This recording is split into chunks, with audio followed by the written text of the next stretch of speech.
Alright, yo, what's up, guys? Yeah, dude. So, it's gonna start in 3 minutes, supposedly. I doubt it. It's gonna be more like 10, 15 minutes. Oh, dude, yeah. I set, so many alarms to make sure I would wake up in time.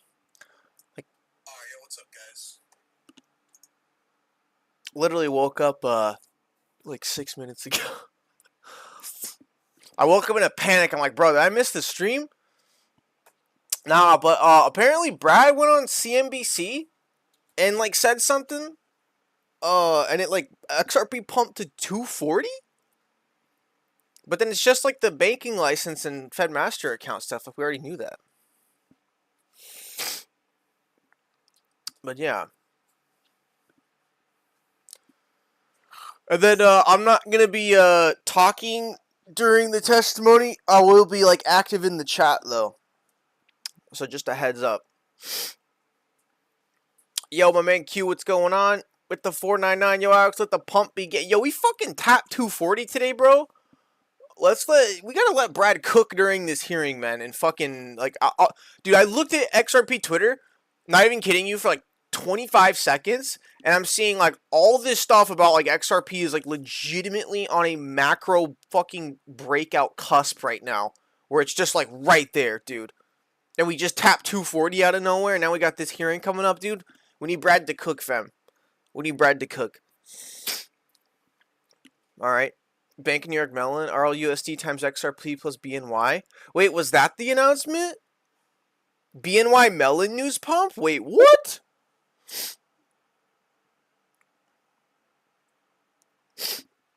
I didn't know this. Ripple has selected BNY Global as the primary reserves custodian for RLUSD.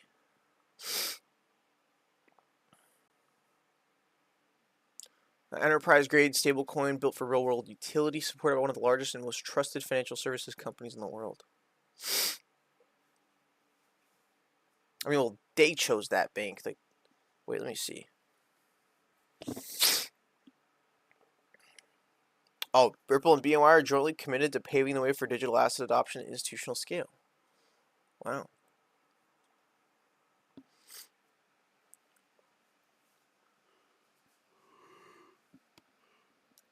Ugh.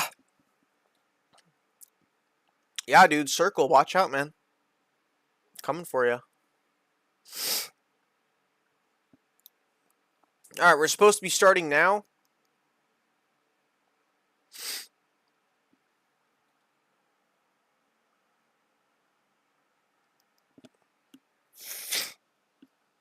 Daniel, what's up, man?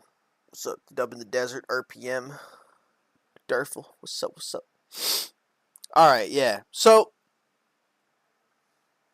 during this stream, yeah, I'm not going to be talking. I used to kind of do that, but I'll just be in the chat with you guys. And then I'm purposely the stream is going to be a little bit lopsided, just on purpose, to make it not look exactly like a, stealing the stream or something. Just make it a little lopsided, fam.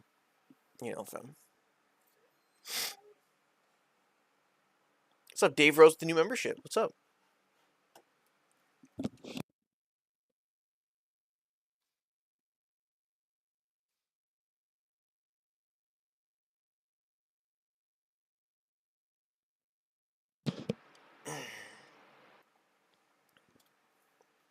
Yeah, see, I told you guys this thing wasn't going to actually start on time. Told you. Okay, let's see what this happens if I just full screen it here. Let me see how lopsided it is. Hopefully it's not too bad.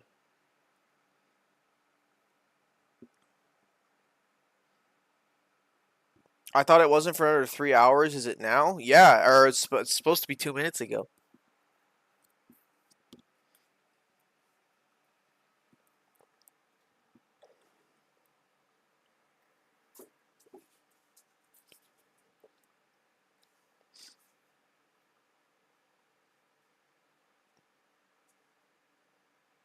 Yeah, it's gonna be a little like just lopsided like that, just to be safe.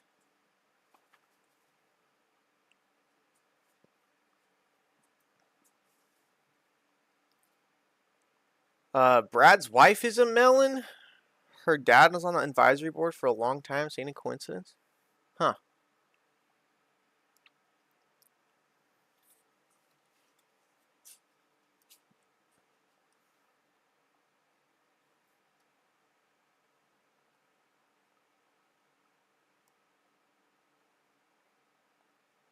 About 90 seconds, the ranking member is coming from another. You know, not gonna lie, that kind of just scared the shit out of me. That kind of fucking scared the shit out of me. All right, fellas. I'll be in the chat with you guys, but I won't be talking during the stream. And let's get into it.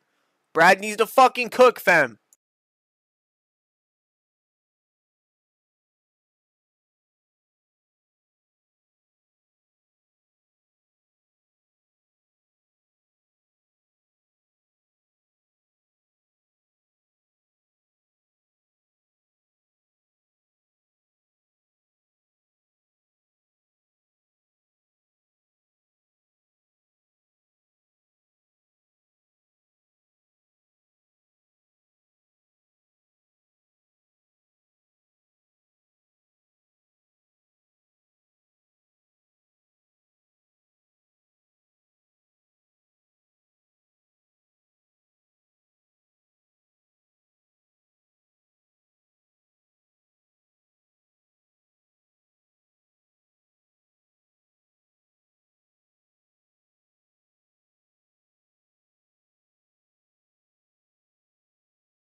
Good morning to everyone. Thank you for being here. We'll go ahead and get this market structure hearing started. I want to begin by celebrating a significant win for the American people. Just a few weeks ago, the Senate passed the bipartisan Genius Act, the soon-to-be first federal framework for payment stablecoins.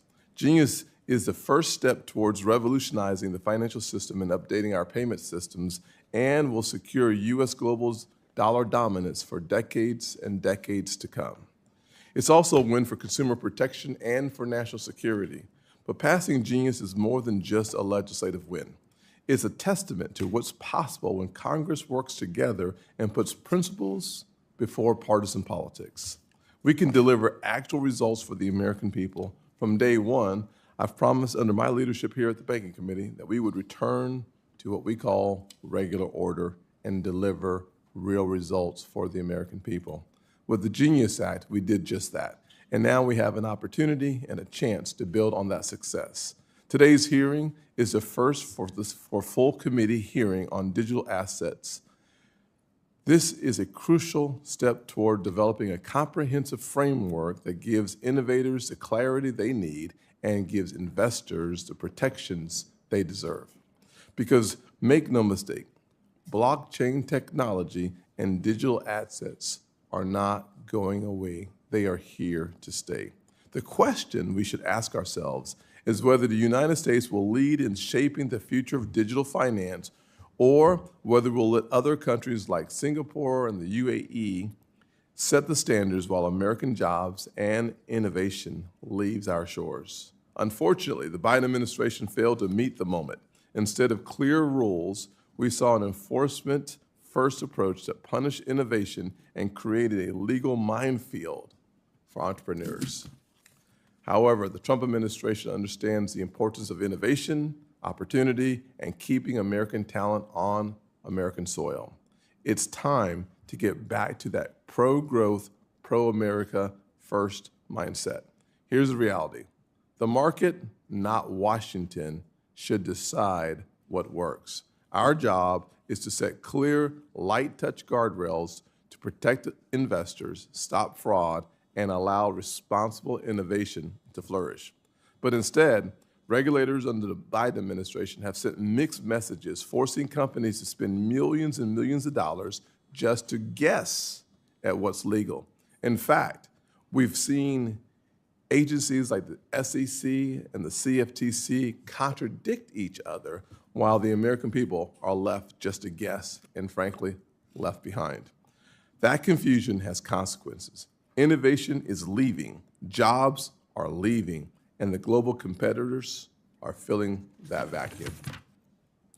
That's why the Senate Banking Committee Republicans have put forward clear principles for market structure legislation, principles that recognize the need to clarify and clearly define what is a commodity, what is a security, and how digital assets can trade and be custodied in a way that fosters innovation while protecting investors.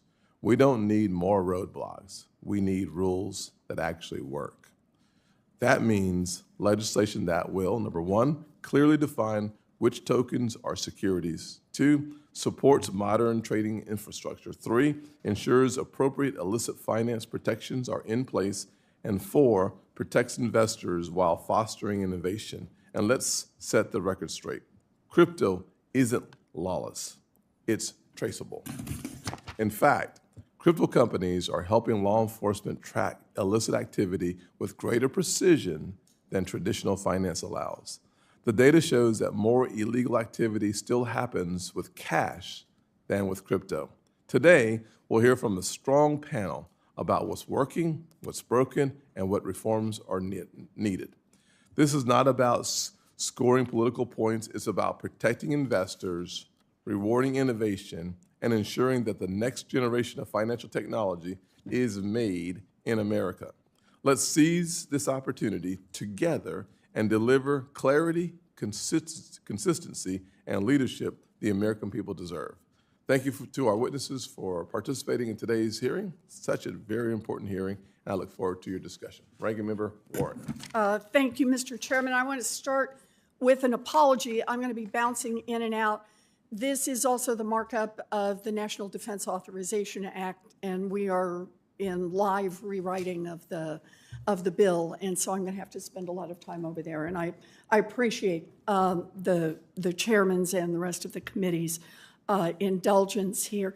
You know, I want to thank you for having this hearing today. I have been calling for stronger rules and enforcement in the crypto market for many years now. The crypto market has grown 15-fold in just the last 5 years.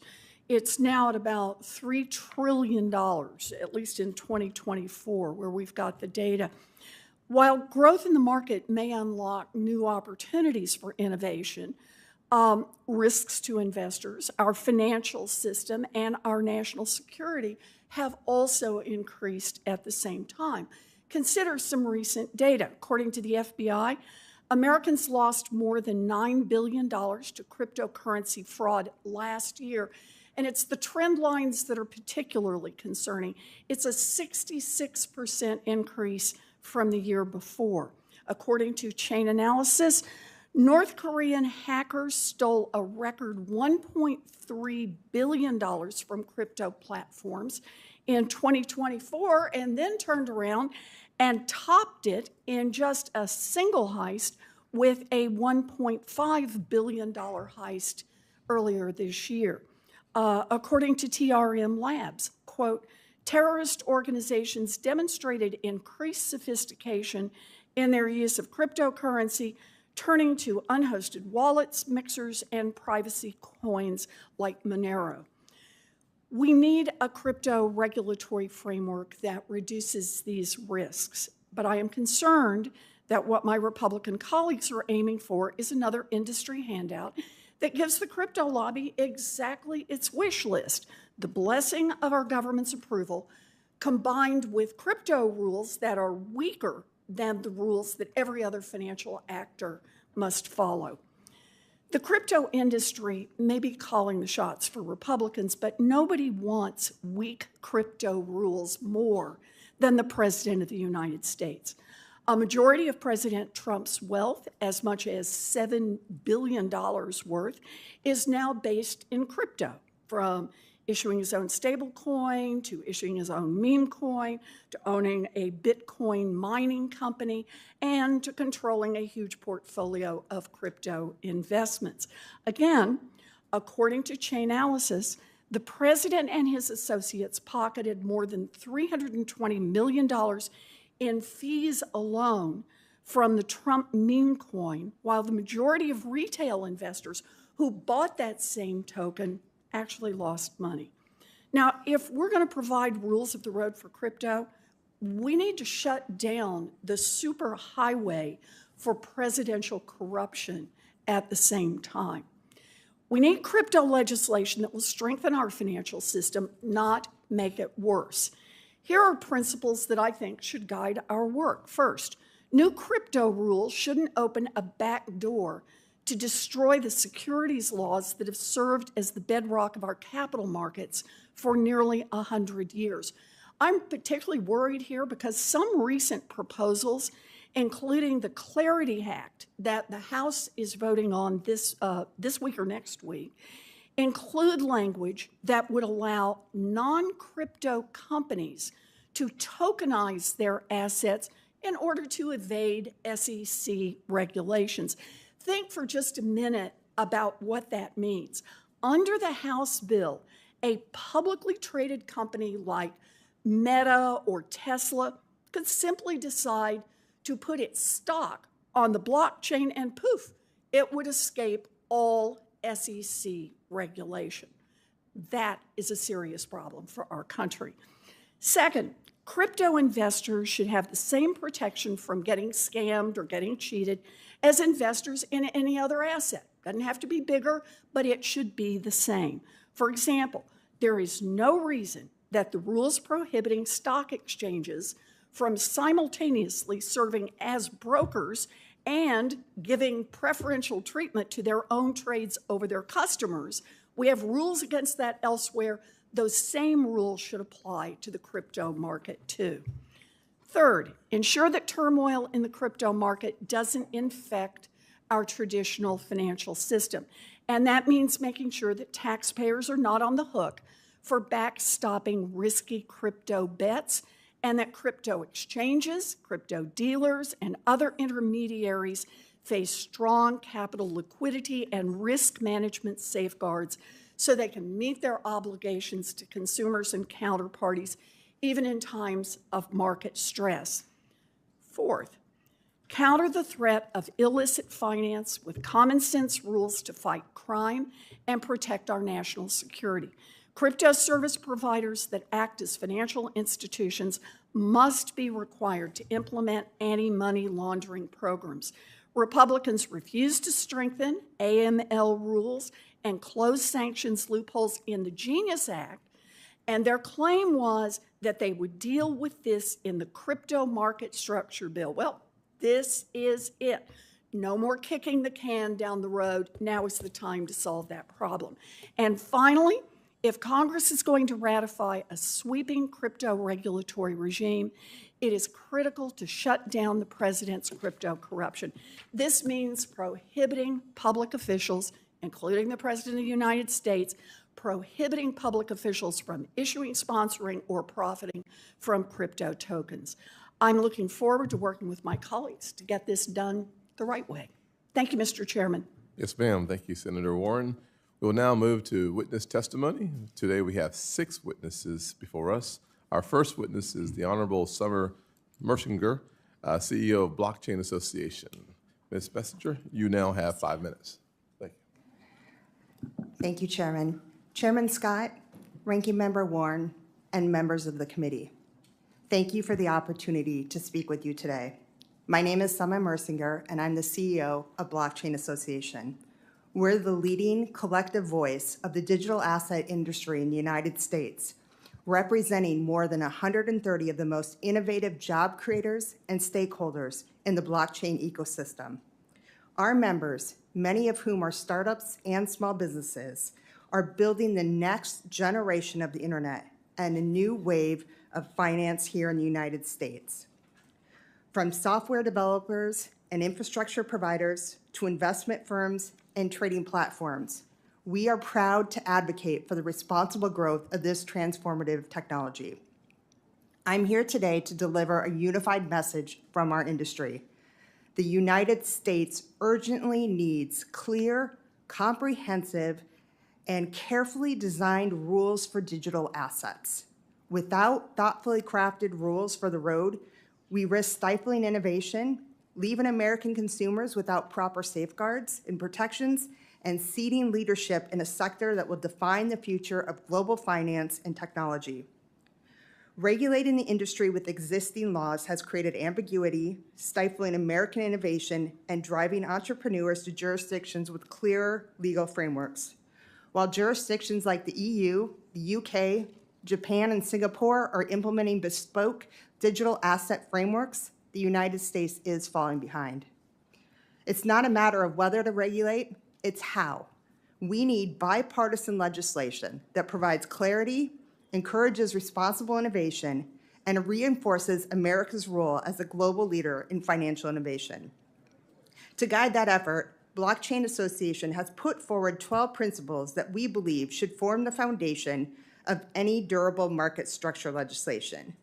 Let me highlight a few key themes of our principles, many of which are similar to and align with the Senate Banking Committee Crypto Market Structure Principles released recently by Chairman Scott, Senators Lummis, Tillis, and Hagerty.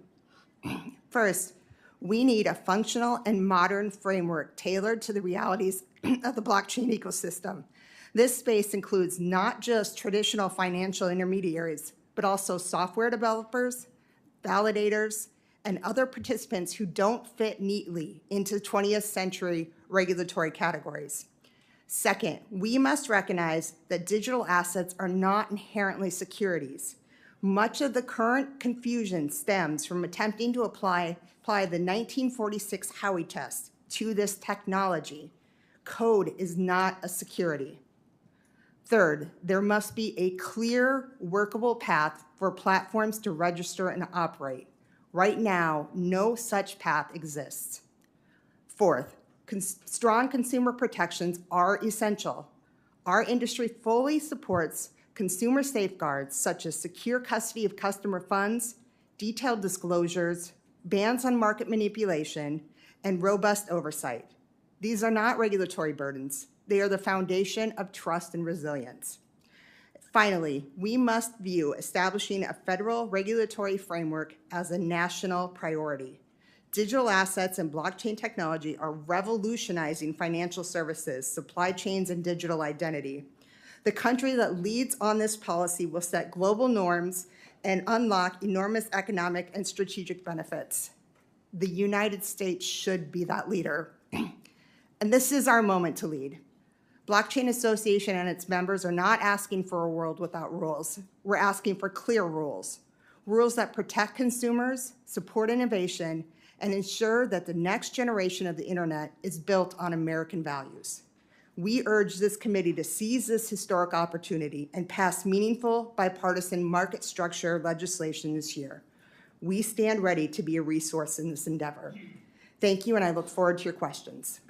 Thank you, Ms. Mersinger. We will now turn to Jonathan Levin, CEO of Chain Analysis.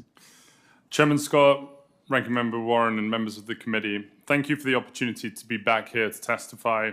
I'm Jonathan Levin, co-founder and CEO of Chainalysis, the blockchain data company. We maintain the largest database of blockchain intelligence, which powers prevention, investigation, and disruption of illicit activity on the blockchain. We serve over 1,500 clients worldwide, including the largest financial institutions, fintechs, and decentralized applications. We also support over 350 public sector agencies with tools, data, and services to fight illicit activity. Over the last 10 years of Chainalysis, we have partnered with law enforcement and industry to disrupt some of the largest threats to our national security and public safety. We have proudly helped the US government seize over $12.4 billion of criminal proceeds. These cases have included taking down the largest online drug marketplaces, seizing funds from Hezbollah and Hamas, dismantling the largest child abuse material websites, and tackling the latest pig butchering campaigns. The power of our technology, combined with the authorities of law enforcement and the industry partnership, have proven to be a more effective disruptor of illicit activity than anything seen before in traditional finance. Our mission at Chainalysis is to build trust in blockchains. All forms of value will be transferred using this technology. We are here to prevent abuse and pave the way for all people, businesses, and governments to leverage its potential. The United States can be the major beneficiary if we get the policy framework right and allow regulators to adapt and change with the pace of the technology. I have 3 policy insights that I want to share today with the committee.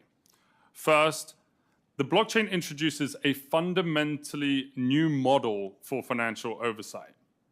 We often hear the phrase in these rooms, same activity, same risk, same regulatory outcome.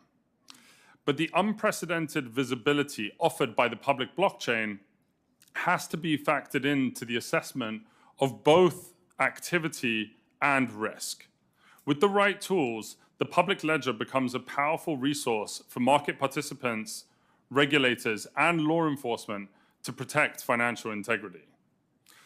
The consideration of different types of activity and risks should first use all of the available information about how these mechanisms work and the relative transparency and residual risk that are associated with these mechanisms.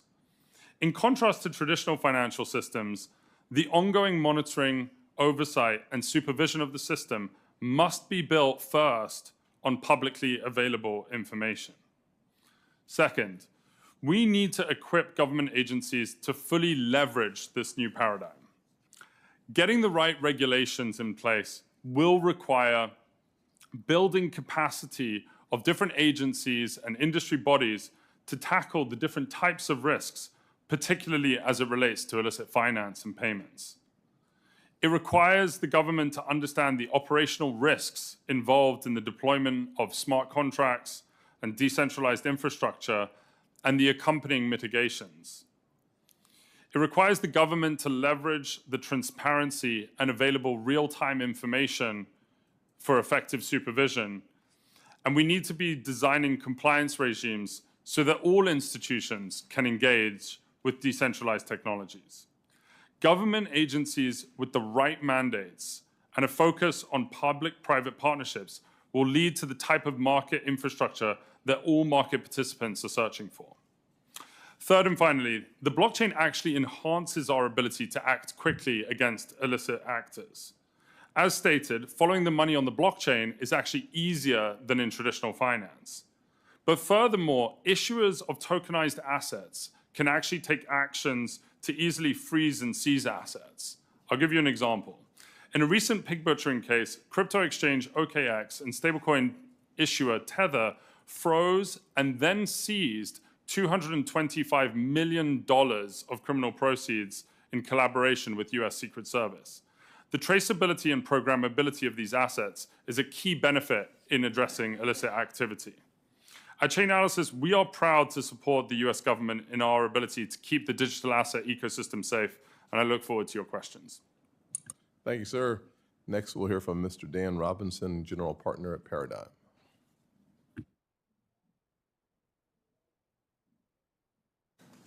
Chair Scott, Ranking Member Warren, Subcommittee Chair Lummis, Subcommittee Ranking Member Gallego, and distinguished members of the committee. Thank you for inviting me to testify today on the importance of crypto market structure legislation and how to safely and equitably grow the crypto industry in America. My name is Dan Robinson, and I serve as a general partner at Paradigm, which is a research-driven investment firm focused on crypto.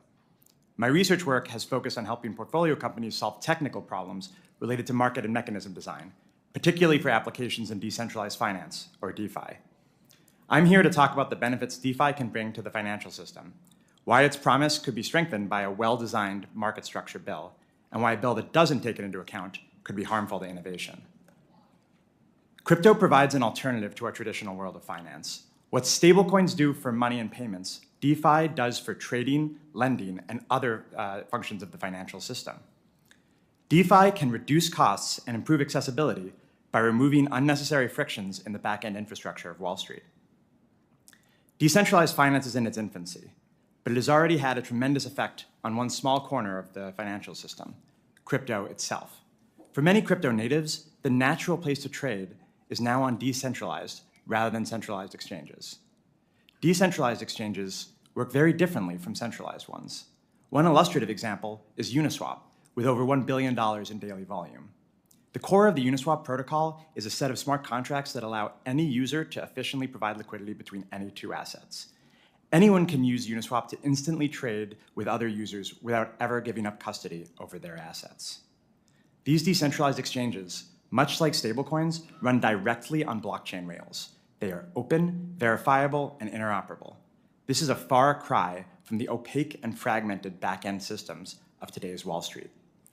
With crypto, and especially with DeFi, we have a chance to radically upscale our markets to make them more efficient, more liquid, and more integrated across our economy. DeFi infrastructure could modernize the backbone of our financial system, reducing the fees paid by ordinary investors. Tokenized stocks could lower barriers to entry for investing in American companies. And prediction markets can be more broadly brought to bear across the economy, improving our ability to foresee unexpected outcomes and hedge risks accordingly. At the same time, markets do need rules. We at Paradigm believe it is important that crypto regulations be clear, fair, and equitable. We also think it has been an unforced error for the US to be one of the last major developed countries to enact legislation on crypto market structure. In the hopes of providing some hard-won wisdom from our experience in crypto, we released 17 principles for market structure legislation. I wanted to flag 3 of the most important. First, crypto assets should be commodities. Crypto assets are designed to be used, to interact with smart contracts, and in some cases, to pay for on-chain operations, not merely for investment. A token classification rubric based on the Lummis-Gillibrand ancillary assets approach would be the best way to reflect this principle. Next, any decentralized crypto asset exchange should not be required to register with the CFTC, SEC, or any other regulator. At base, a true DeFi protocol is software. Just as we do not ask Microsoft to register Excel with the SEC just because companies use it to track their IPOs, we should not demand the engineers of DeFi protocols register their software just because others use it to trade. Finally, DeFi should be protected and supported across the globe. No government should be allowed to impose global restrictions on the trading of crypto assets through DeFi. In this way, the US would be resurrecting the work done by our forefathers to protect the freedom of the seas in prior centuries, and, more recently, freedom of the internet. Let me close by stressing the tremendous potential opportunity that lies before you on market structure legislation. Every day, we at Paradigm see new ways that crypto will support economic growth in free markets, from prediction markets and DeFi to tokenized stocks, and even the use of Bitcoin mining to support the electric power grid. We are now even seeing crypto markets emerge for the trading of credits in AI compute. By enacting market structure legislation that is supportive of crypto, supportive of entrepreneurs, supportive of investors, and supportive of consumers, you can blaze the trail to those new markets for all Americans. Thank you, and I look forward to your questions. Thank you, Mr. Robinson. Now we'll turn to Mr. Garlinghouse. You are now recognized for 5 minutes. Good morning, Chair Scott, Ranking Member Warren, and members of the committee. Thank you for the opportunity to appear before you today. My name is Brad Garlinghouse, and I'm the CEO of Ripple. Ripple has approximately 900 employees across our 15 offices worldwide. We were founded more than a decade ago with a mission to enable the Internet of Value, a world where money moves like information does today. We build software products that power cross-border payments, stablecoins, and digital custody. Ripple helps financial institutions reduce friction, unlock efficiencies, and serve their customers better. These are not abstract concepts. We work every day with banks that rely on our technology to deliver real results in the global economy. Ripple leverages the XRP ledger, a decentralized, battle-tested, open-source blockchain, as well as its native digital asset, XRP, to facilitate payments. XRP is built to enable fast, low-cost, and highly scalable transactions. From the start, Ripple made the deliberate choice to work with policymakers and regulators, not around them. We have taken a compliance-first approach, operating with over 60 payment, service, crypto, and money transmitter licenses domestically and globally. With regard to the topic of this hearing, we believe smart legislation should be based on several core principles. Consumers need protection from fraud and scams. Markets need proper oversight. Bad actors need to be kept in check. And innovation must thrive. A constructive and workable framework for digital assets and stablecoins that achieves these goals will expand access to financial markets, create jobs, strengthen the economy, and put the U.S. on the path to being a global blockchain and crypto leader. For the last decade, the legal and regulatory uncertainty surrounding crypto has prohibited meaningful progress in the U.S. At Ripple, we certainly saw firsthand how the lack of clear rules of the road can be weaponized to target good actors. In turn, the technology, jobs, and tax dollars that go with it are pushed offshore, reducing regulatory oversight and putting consumers at higher risk. This has severely harmed American businesses, investors, and of most concerned, consumers. Ripple was the tip of the spear for this regulation by enforcement campaign and was subject to an enforcement action in 2020. We were the first leading U.S. company to be sued by the SEC. We and many others understood that a loss here would be a death knell for the industry. Fortunately, after 4 years of a hard-fought legal battle, we prevailed. The court ruled in our favor on everything that mattered, including finding that the token XRP is not, in and of itself, a security. Our victory cleared the path for other market participants to fight back. Despite these headwinds, Ripple still prioritizes education and engagement with policymakers and regulators globally. For companies to have the confidence to continue doing business in the United States, Congress should focus on passing principled and smart legislation with these critical goals in mind. First, set clear jurisdictional boundaries for our main financial regulators. Second, establish pathways for companies to build in the U.S. without sacrificing investor or consumer protections. And third, ensure that the U.S. can be a global leader in crypto by taking full advantage of the benefits and efficiencies brought by digital assets and blockchain technologies. The U.S. possesses the world's deepest capital markets, the most advanced technical talent, and a spirit of innovation that has powered our nation since its founding. There is no reason we should not be the undisputed leader in digital assets and blockchain. Over 55 million Americans participate in the crypto economy today, equating to over a $3.3 trillion market cap. A smart regulatory framework for crypto market structure is essential to realize that future and is overdue. Speaking on behalf of the crypto industry, I urge you to prioritize the passage of market structure legislation for digital assets through this committee and the full Senate, to provide the rules and regulations needed to ensure that the U.S. becomes the crypto capital of the world. Once market structure legislation for digital assets becomes law in the United States, this will catalyze a new era of U.S. competitiveness and unlock efficiencies in financial transactions, dramatically helping consumers and businesses alike. Ripple hopes to see this become a reality, and we look forward to working with you to help make this happen. I look forward to your questions. Thank you. Up next is the Honorable Timothy Massad at the Kennedy School of Government at Harvard University. Good morning, Chair Scott, Ranking Member Warren, members of the committee and staff. Thank you for inviting me today. My name is Timothy Massad. I'm former chairman of the CFTC, former Assistant Secretary of the Treasury. The views I express are my own and don't represent the views of the Kennedy School of Government.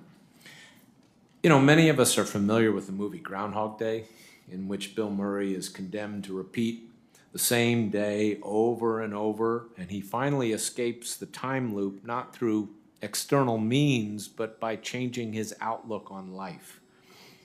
And I suggest that we're in a similar time loop when it comes to achieving clarity in the regulation of digital assets, and we need to change our outlook. There have been repeated congressional hearings calling for clarity and a series of legislative proposals, each claiming to provide clarity, but there's never been a consensus. And whether it's Lummis-Gillibrand, FIT 21, or the Clarity Act, they all have similar flaws. They rewrite securities laws to create a new category of digital assets that their proponents claim will forever solve the problem. But none will achieve the clarity or the sensible regulation that we need, and each would undermine existing regulation. We need a different approach, and it requires recognizing a few facts. First, this is a technology. It's not an asset class. It will be used in many ways, including in tokenizing securities. Second, whether something in digital form is a security, a commodity, or neither cannot be easily defined by a paragraph or two in a statute. It depends on what the token represents, whether there is an issuer, whether the transaction is one in which capital is being raised, and so forth. Third, the technology and use cases are evolving rapidly, so we should not lock in definitions that will prove obsolete soon. And fourth, a principal reason for the lack of clarity is our fragmented regulatory system. We have two market regulators, neither of whom has full jurisdiction over the spot market for digital assets that are not securities. The industry has taken advantage of this gap by arguing that most use cases are not securities and can therefore be issued and traded without regulation. That has led to a lack of investor protection. Now, the primary regulatory response to date, court cases that seek to interpret the Howey test, has also not been sufficient. It was a whack-a-mole strategy even when the particulars of a case made sense. But the solution is not for Congress to become the regulator. Instead, all these factors argue for creating a process by which the SEC and CFTC work together to provide the clarity and the necessary regulation. And legislation should provide them with the proper authority, principles, and flexibility to do so. But legislation that writes detailed rules and creates a binary classification scheme is bound to fail. Former SEC Chair Jay Clayton, who was appointed by President Trump, and I proposed this approach 2 years ago. We said Congress should mandate that the SEC and CFTC work together through a self-regulatory organization or otherwise to develop joint rules that would apply to every intermediary that trades or handles Bitcoin or ETH. Now, that was the jurisdictional hook. It establishes jurisdiction over the market without, as we said, debating classification of each token or Congress pursuing tortured rewriting of existing definitions of securities and commodities. We also said that rewriting existing law might fail to bring clarity and inadvertently undermine decades of regulation and jurisprudence as they apply to traditional securities and commodities markets. Our existing securities and commodities markets are the foundation of the U.S. economy and the envy of the world. Their strength and integrity rests on a regulatory framework that has been gradually and thoughtfully developed over almost 100 years. And therefore, a key principle for market structure legislation must be do no harm to that regulatory framework. The latest market structure proposal, like its predecessors, instead revises the securities laws in various ways that will create more confusion than clarity. For example, it creates a broad exemption for activities described as decentralized finance, which will lead to migration of regulated activity into an unregulated sphere. Decentralized activities may warrant different regulations to achieve our regulatory goals, but not a free pass. It provides an exemption from securities laws for raising funds to build a mature blockchain system, but you don't actually need to build it. You only need to have an intent to do so. The exemption isn't needed, and it will be misused. And finally, it will not even regulate all the crypto activity taking place on centralized platforms today.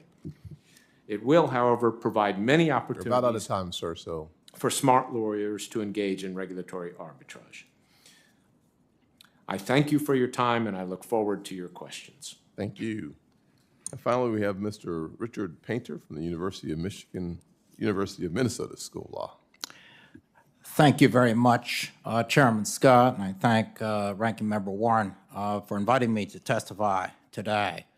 I urge this committee and the House and the Senate to very carefully look at this bill and consider whether this bill will soundly regulate the cryptocurrency markets, the market structure. We cannot repeat the mistakes of the past. 100 years ago, there were hearings in the House and Senate to regulate the banking industry. And Congressman Louis McFadden of Pennsylvania introduced a bill that eventually became the McFadden Act of 1927. They thought they had the perfect solution to bring banking into the modern age and have the United States be the premier center for banking in the world. The regulatory structure that was framed in 1927, the McFadden Act, was informed largely by lobbyists from the bank industry, and it lasted 3 years. The banks collapsed in 1930. Congress had not regulated the banking industry, even though it said it did.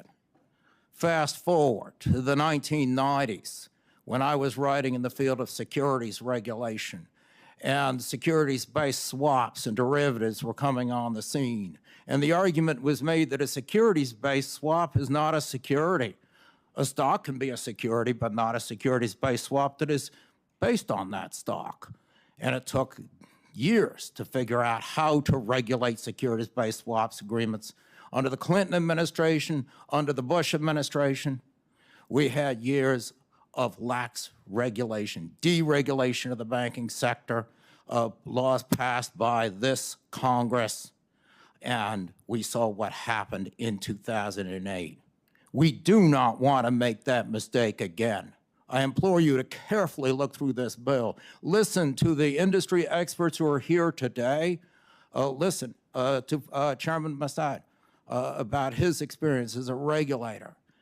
Consider carefully whether we should be drafting, passing through Congress, a very detailed bill that locks a lot of definitions in stone, or rather take up Chairman Massad's recommendation that we have the SEC and the CFTC, the regulators, work together to respond to evolving market conditions.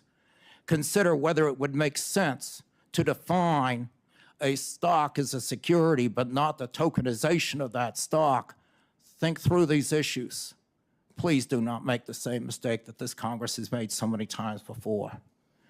And last, I want to emphasize how important it is that conflicts of interest of members of the Congress and the President of the United States not influence the regulation of cryptocurrency or any other industry.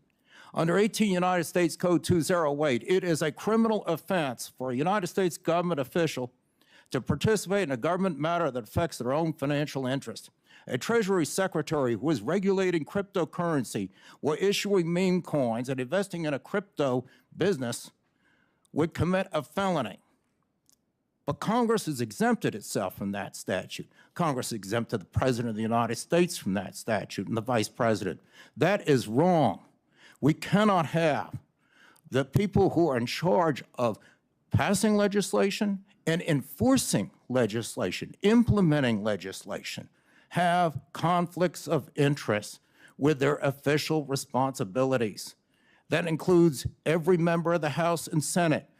You should be divesting from crypto if you're going to be regulating crypto. And the President of the United States as well. The integrity of our financial system depends upon this. We've watched this movie before. Congress passes laws to regulate the financial sector, and it ends in a disaster because it was not regulated. Please do not repeat that mistake. We don't want to watch this movie again, and we do not want to watch a movie that is a combination of West Wing or The House of Cards and The Big Short. Please, do your jobs, represent us, the American people, protect our financial system so we never see, again, what happened in 2008, 1929, so many times before. Thank you very much, Mr. Chairman. Thank you, sir. We'll now turn to our round of questions. We'll offer each member of the committee a generous 5 minutes. If you like, I'll start the questions off. Ms. Mersinger, digital assets and blockchain technology could democratize finance, giving every American, no matter the background, access to financial services at lower costs with greater speed than ever before. To achieve this revolutionary potential, there is widespread agreement from industry leaders to the President and bipartisan members of Congress that we must provide clear rules that foster innovation and protect investors. And listening to you, and frankly, Mr. Levin as well, I think Mr. Levin said we need a fundamentally new model because we're talking about, frankly, a fundamentally new world. It's not new today, but it's new to those of us who are going to pass legislation. And you talked about the importance of the existing laws as we see them are inadequate and, frankly, not applicable to this new opportunity to be the crypto capital of the world. From your perspective, why is regulatory clarity so important, and what are the risks if we fail to provide certainty for for innovators and everyday Americans? Thank you for that question, Senator. Traditional bank regulations are not fit for purpose for digital assets and blockchain technology. Those regulations are meant for centralized intermediaries, and that's not what we're dealing with here. We need a regulatory structure that is fit for purpose. Otherwise, this patchwork of regulations and state laws and the industry trying to piece together what is their regulatory framework doesn't work, and it's going to push and continue to push innovators offshore. The most important thing we can do is create a framework that gives clarity. The status quo doesn't work. We need to be able to have responsible innovation here in the United States. We need a framework that provides customer protections.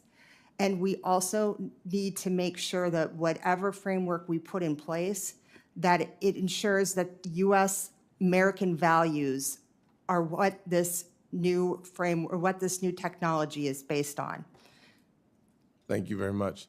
Mr. Levin, there's a common belief that money laundering is easy with crypto, but the truth is, it's not.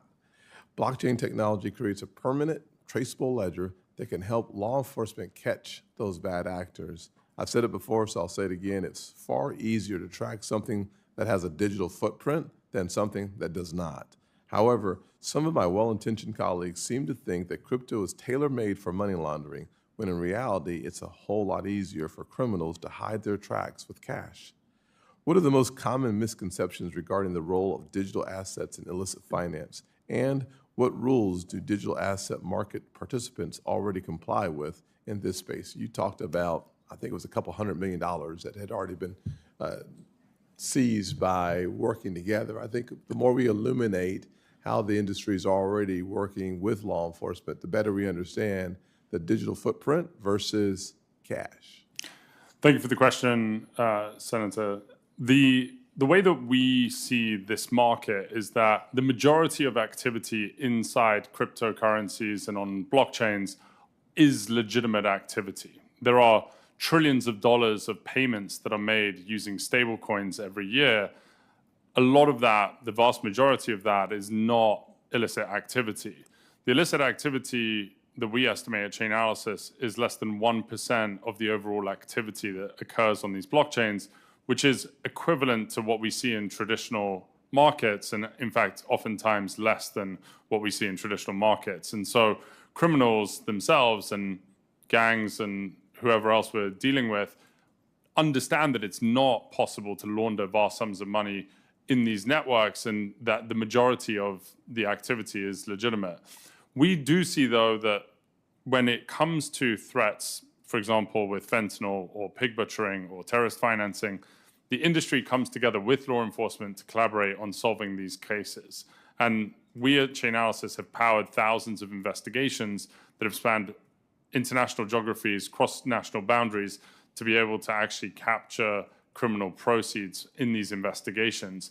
The centralized services that have been helpful with this are subject to the AML and BSA obligations and have been from FinCEN guidance in 2013, and so have a very deep experience in actually helping law enforcement in these instances. And it's through that public-private collaboration that we can actually, solve the problems of illicit finance. Thank you very much. Ms. Cortez, Senator Cortez Basto. Thank you, Mr. Chair, for having this important hearing. Let me start with Mr. Massad. Talk a little bit about what should the goal of a market structure legislation be that we're looking at?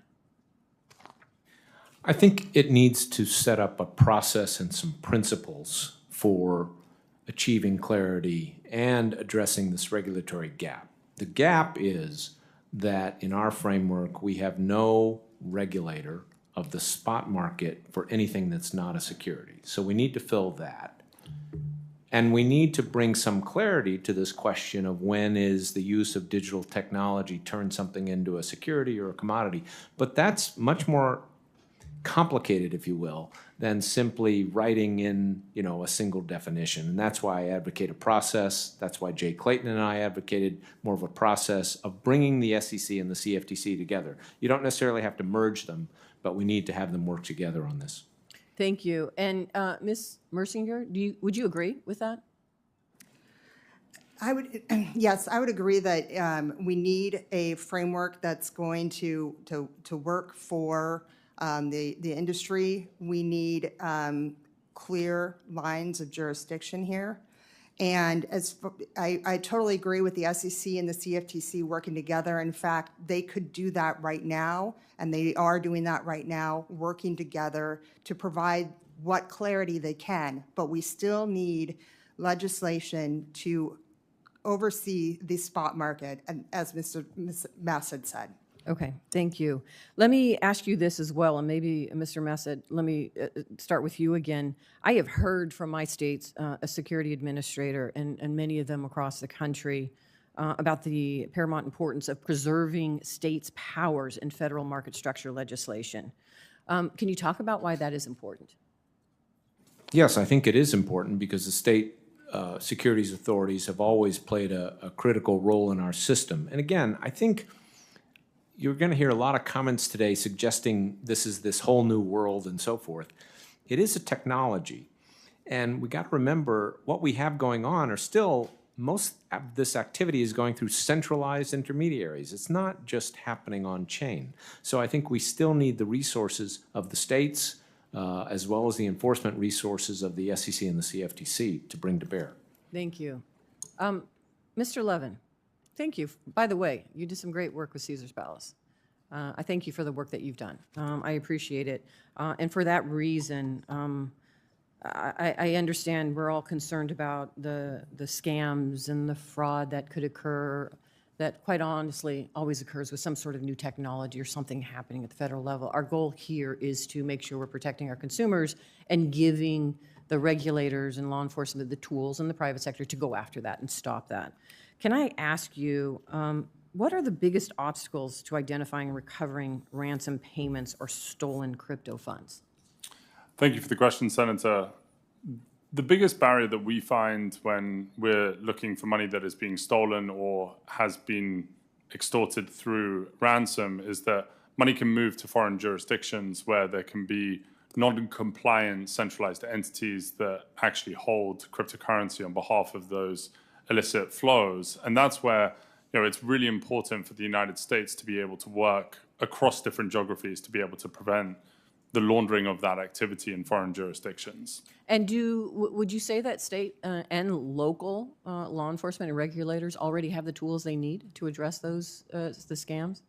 I would say, Senator, that we are still in the infancy of state and local agencies actually having the capabilities to be able to go after these types of crime. There are instances in certain jurisdictions where the state and local enforcement agencies actually do have capabilities at their disposal, but we have found that actually there's a technology barrier to entry. And so us at Chainalysis, we've been pioneering a lot more new technology powered by AI to actually help state and local agencies get a hold of easier insights to these types of crimes so that they can go after this activity. What is it in the market structure regulation that we're looking at that we need to be cognizant about to ensure that law enforcement, whether it's federal, state, or local, has the tools they need? I think it starts, Senator, with the actual regulators to actually have the tools in place to monitor the publicly available information and proactively go after the types of threats that we need, rather than overly relying on a reporting structure that we've had in traditional markets. Thank you. Thank you, Mr. Chairman. Yes, ma'am. Senator Kennedy. Thank you, Mr. Chairman. I've listened with great interest today, and here's what I hear you saying. The four folks to my left, I hear you saying that digital assets are different. Digital assets hold great promise. Digital assets need special rules. I agree with that. The obvious question is, what should those rules be?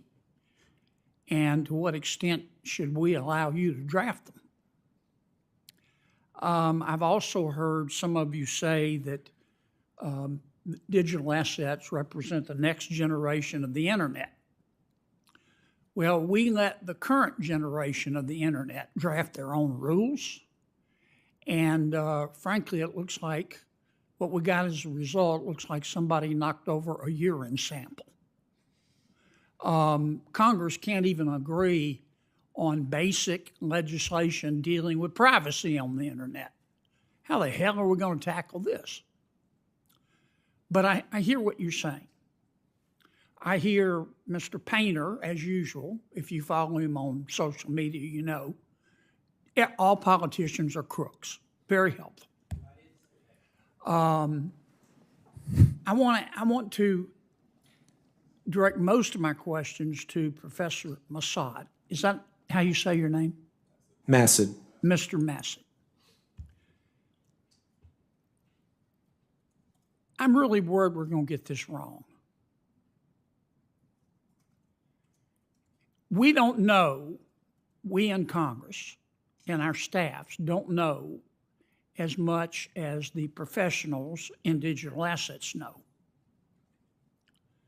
And I don't see how we can possibly catch up. Tell me more about your idea of having the SEC. Well, first, I don't want to run out of time here, but why is the digital assets industry so scared of being regulated by the SEC? Well, I think we need to step back, Senator. Briefly, please. They don't want everything treated as a security because they don't want that entire framework to apply. But that's also because the SEC did fail to try to customize its rules to adapt for this technology, and it should do that.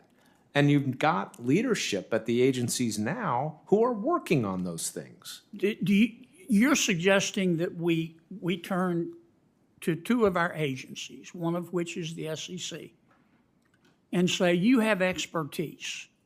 Before we take a crack at a bill, you come up with a bill with rules, with regulations. Tell us how to do this. Because I hear you saying in some cases digital assets are commodities.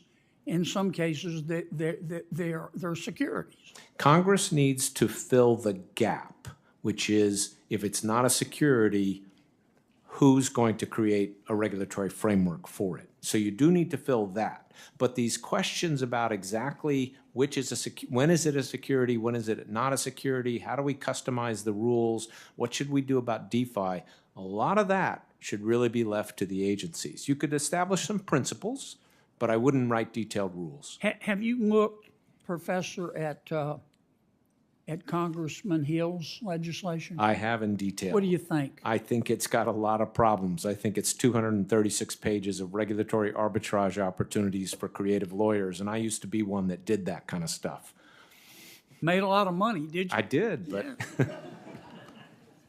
Mr. Painter, do you think Senator Gillibrand is a crook? No, and I do not think all politicians are crooks. And why did you call her a crook? I did not call her a crook. Now, Senator, you need to focus on this bill. Right, you're doing this again. You did it the last hearing. You need to read the bill. Role in stablecoin regulation, $217,000 in crypto donations. You tweeted that. Yes, I do. And then you said, the crypto industry is buying Congress and the White House. This won't end well. Why do you think the crypto industry is buying Senator Gillibrand? I said, look at the campaign contributions from this industry. You think they bought her? No, I said, look at the campaign contributions. You said they bought her. Do you think they bought her? Senator, you need to focus on this bill instead of trying to distort my Twitter. Last time, one of my you colleagues were quoting what a Marxist in Chicago said about me. And what evidence do you have that she's a crook? I said there is massive amount of campaign contributions coming into this Congress from the crypto industry. Do you want to apologize to Senator Gillibrand? I do not want you to have to apologize for passing legislation wanna that apologize destroys to our Senator economy. Gillibrand for calling you You a are crook? distorting what I said, just like you did in the last hearing. You're wasting everybody's time, Senator. You're a whack job. Senator, You are a wasting. majorly Well, I think we are. everyone's next time. level we- whack You're- job. I think we Is are. this out of middle time. school, Senator? Senators and witness? Thank you both. I for think your you should apologize, Senator. I think, Gillibrand. Senator, you're wasting our time. This is not middle school. Thank you for your participation. I will say that Senator Smith is next. The floor is yours. Thank you, thank you. Thank you very much, Mr. Chair. So, not so long ago, I think you could safely describe most individual investors in digital asset markets as enthusiasts, but that has changed a lot over the last few years as digital assets have become more mainstream. And I think the topic of this conversation today, looking at what sort of a regulatory framework we need for digital assets, is very important. Timmy. And it's important that we don't provide just a stamp of legitimacy over this sector, but we are actually providing the kind of consumer protections that people need. Investors should be protected from fraud, from misleading information, from self-dealing, and from conflicts of interest by those that purport to be representing them. They should be protected from unfair and rigged markets. And those protections are going to be good for investors, but they're also going to be good for the market. So, Mr. Massad, I want to get at some of the what this proposed market structure legislation should look at. And we have kind of as our, the legislation that's out there, the Clarity Act. So I'm going to just try to get at some of the issues in the Clarity Act. So as I understand it, the Clarity Act would prevent any digital asset from being regulated if it is represented as a collectible or as art or as something that has inherent value or utility or significance beyond its mere existence as a digital asset. Do I have that right? Yes, you do. Okay, so that seems like a pretty big loophole to me, and I want to just dive into this a little bit. So if a cryptocurrency, for example, was launched by a social media influencer, could that, in your view, have some inherent value and therefore be exempted? What about, let's say, a meme coin that might get you invited to dinner with the president? Would that have potential inherent value? Yes. Tesla is worth more than several of the world's largest automakers. If it were to issue a crypto stock token, would that have inherent value? Well, that certainly would. That would be also exempted as a security. So that should be still regulated as a security. As a security, right, which is sort of the underlying challenge, as you pointed out a moment ago. So I mean, can you imagine a crypto asset that wouldn't have some inherent value? Well, this is the problem. It's unclear exactly what would be categorized as digital commodities under this definition. A lot of people say it would be these native tokens like Bitcoin. I would think about it this way. Most trading today occurs through centralized intermediaries. It does not occur through these decentralized exchanges. Those centralized intermediaries list several hundred tokens. The question is, how many of those would be regulated by this? And I think it would only be a handful, and that's a real problem. Well, exactly. Mike, this seems to me like a loophole that you could drive a truck through. Yes. And I don't think that that is an accident as this legislation has been developed. Let me touch on another issue.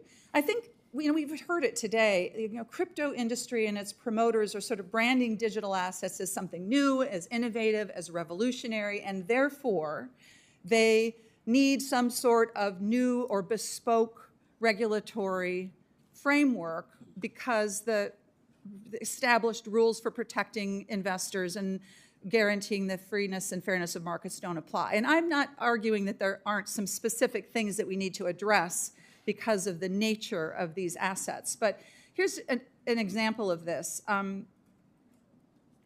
Under the Clarity Act, it would allow a crypto company to raise up to, I think it's $300 million from retail investors over 4 years, as long as they would be exempted from complying with SEC registration and disclosure rules, up to, even if they're raising up to $300 million in from retail investors. Is that, do I have Yes, that right? there's a new exemption for capital raising for building what's called a mature blockchain system. That's right. It does require some disclosure, but it's otherwise an exemption from securities. SEC, from okay. registration. So if a regular company was required, would be required to disclose to the SEC how they're spending the money that they raise.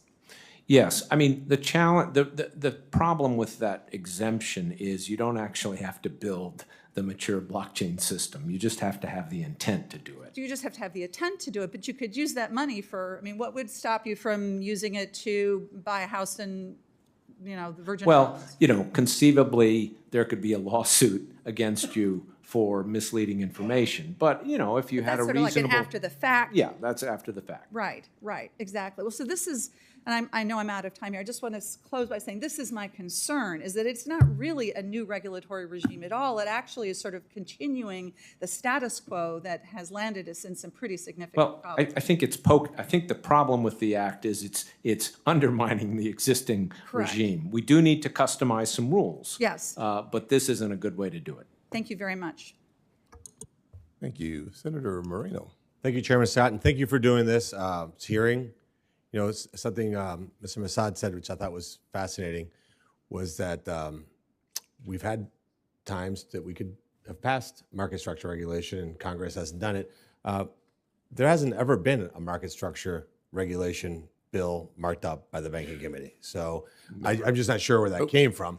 That there was this idea that market structure regulation had been attempted before. It's never been attempted. But Mr. Massad, just for your sake, I just want to clarify a couple things that you said to make sure you meant to say what you said.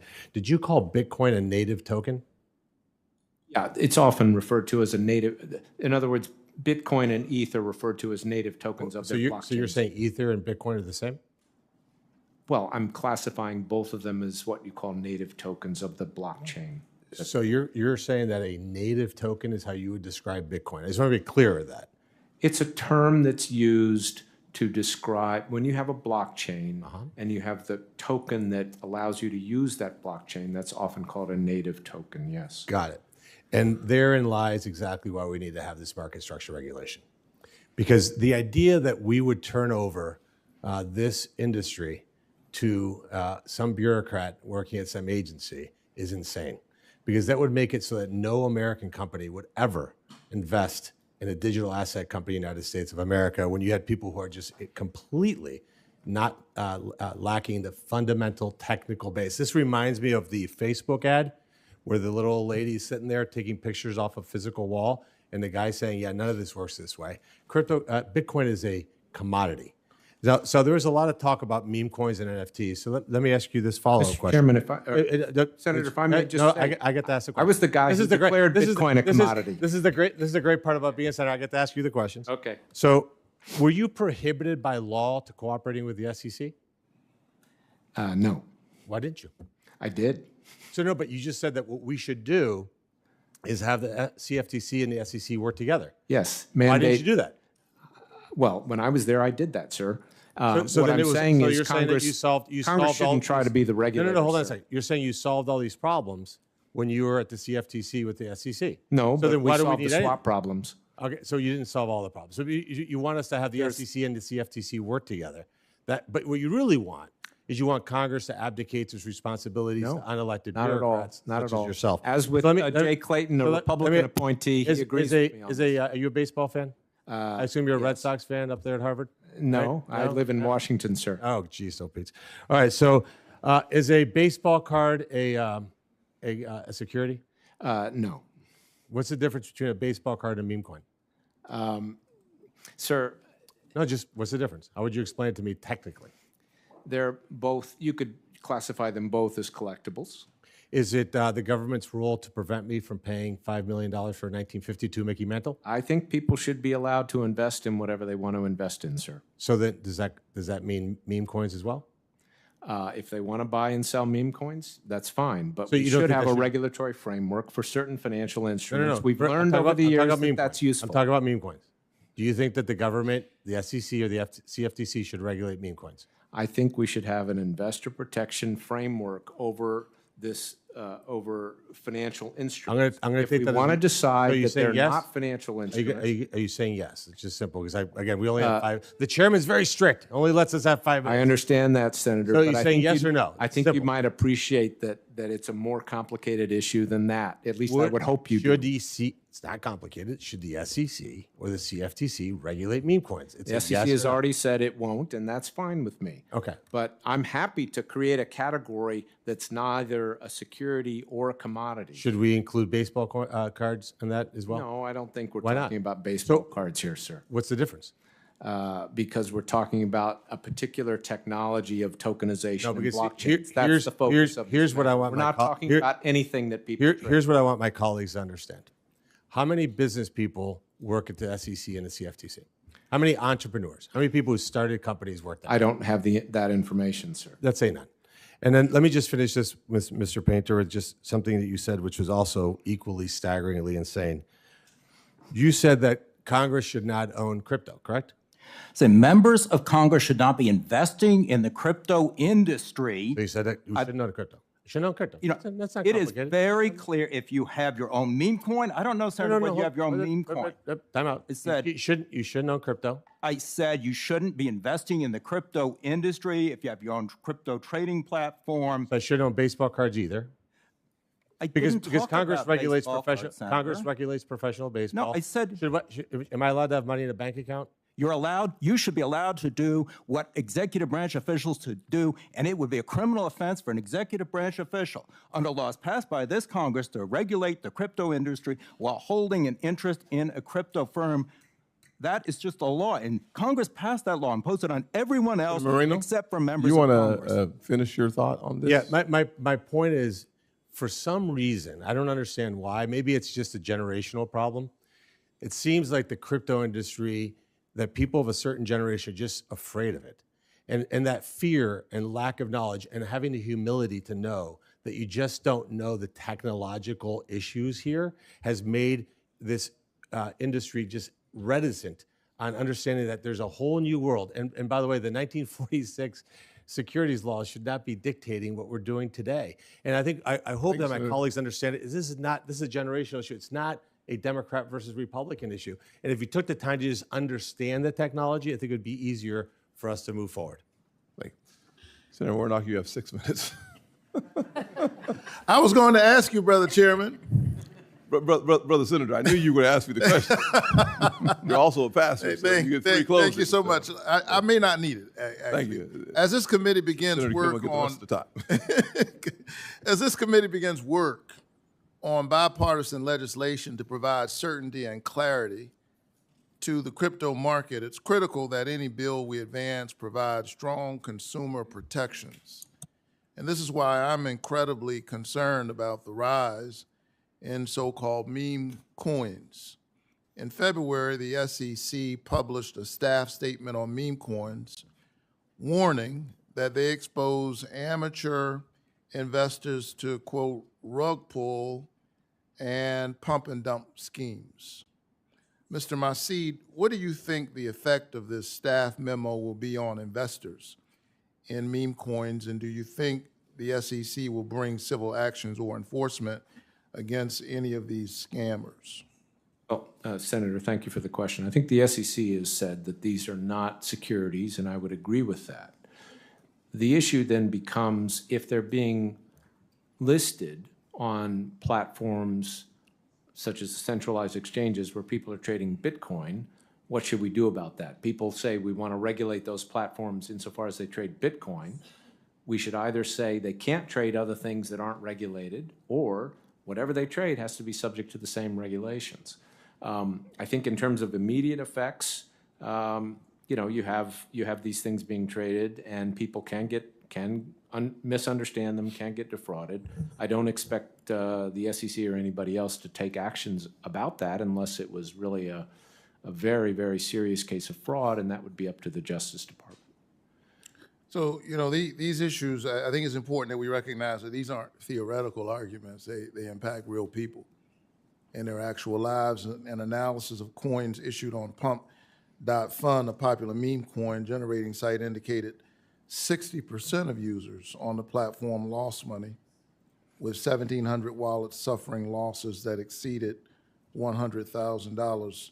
What do you need, Mr. Masid, what do we need to see in a Senate bill to protect consumers from meme coin scams without sacrificing innovation in the market? I think we don't have to embrace the false choice between innovation and giving consumers reasonable protection. What would you like to see in a Senate bill? Well, what I'd like to see is consistency between what we allow these centralized exchanges that are trading Bitcoin to trade and what's subject to the bill. In other words, if we're going to regulate those centralized exchanges, when we should do that, and they shouldn't be allowed to list things that aren't then subject to all those same regulations. And right now, the bill is very inconsistent in that respect because it excludes those meme coins from digital commodities, but it doesn't prohibit the listing of those meme coins on these very same exchanges.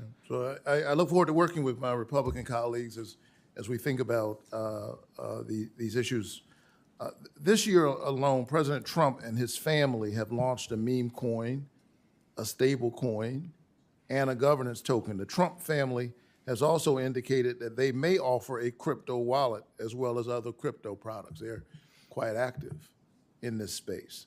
Mr. Painter, how does President Trump's promotion of cryptocurrency, including his meme coin and his family's company, intersect with his official duties and his administration's policies?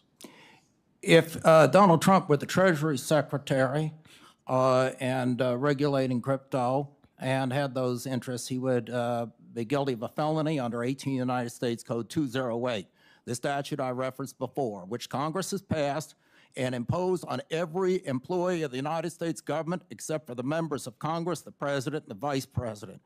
And this is just unacceptable to have a president who is in charge of the regulatory apparatus for any industry, including crypto, while he has such a vast interest in crypto, including a meme coin that I understand has lost somewhere around 70% of its value since Inauguration Day, I believe.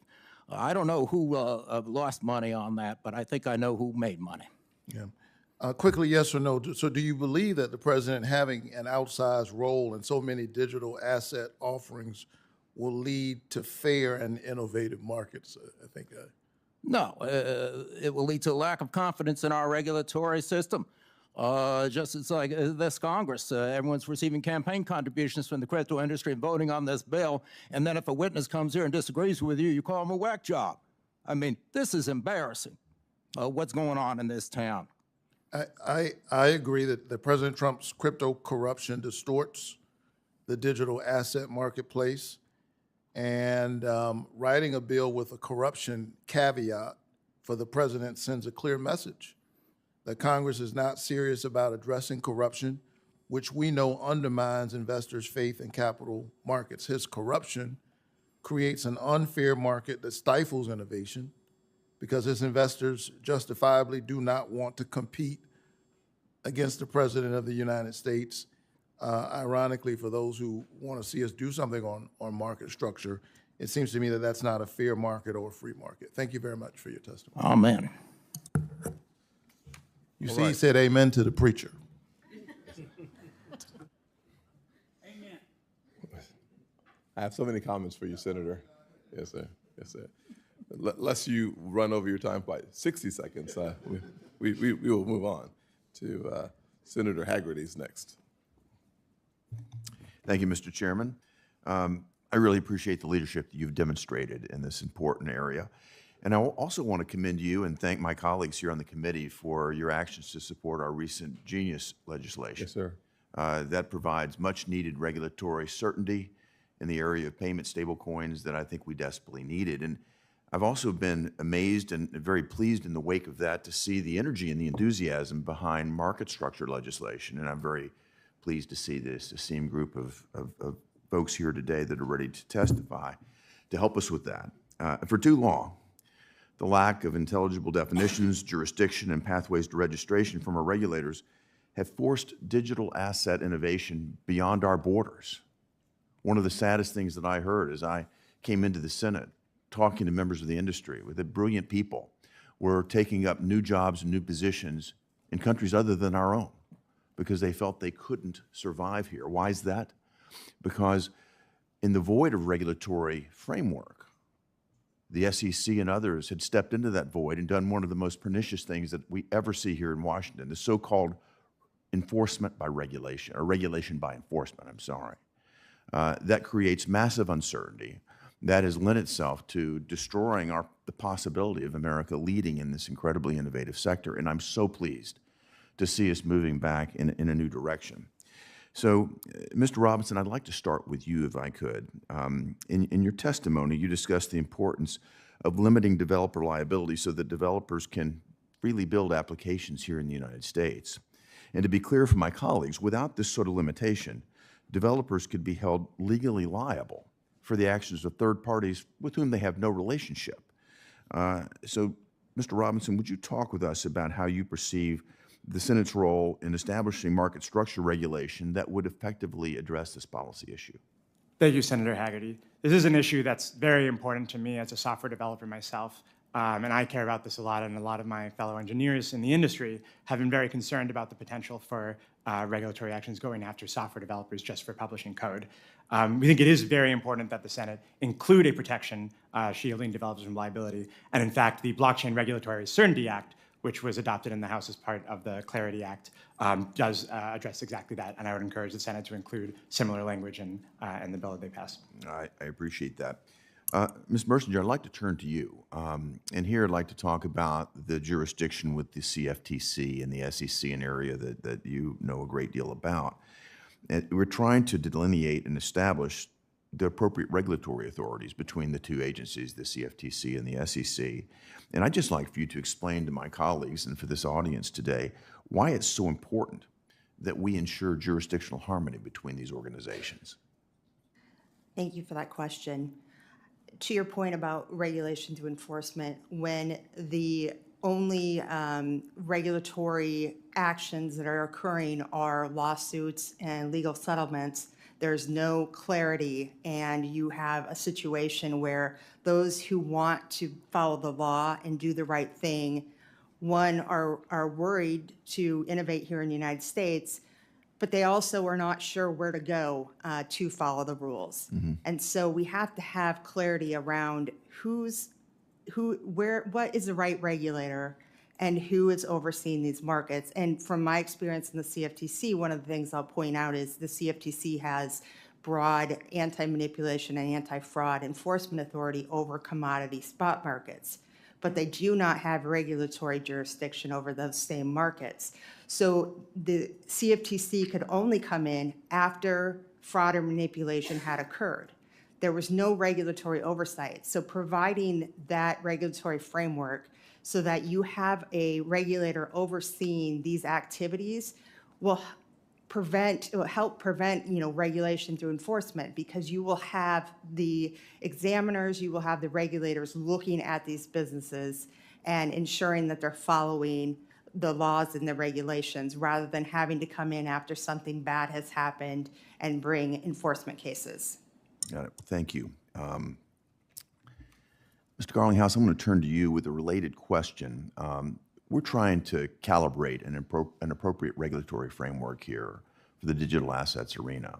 One of the concerns I have is rather than engaging with technologists, with people in the industry who are actually at the cutting edge of innovation, lawmakers, regulators could actually try to force the digital assets markets into outdated regulatory frameworks.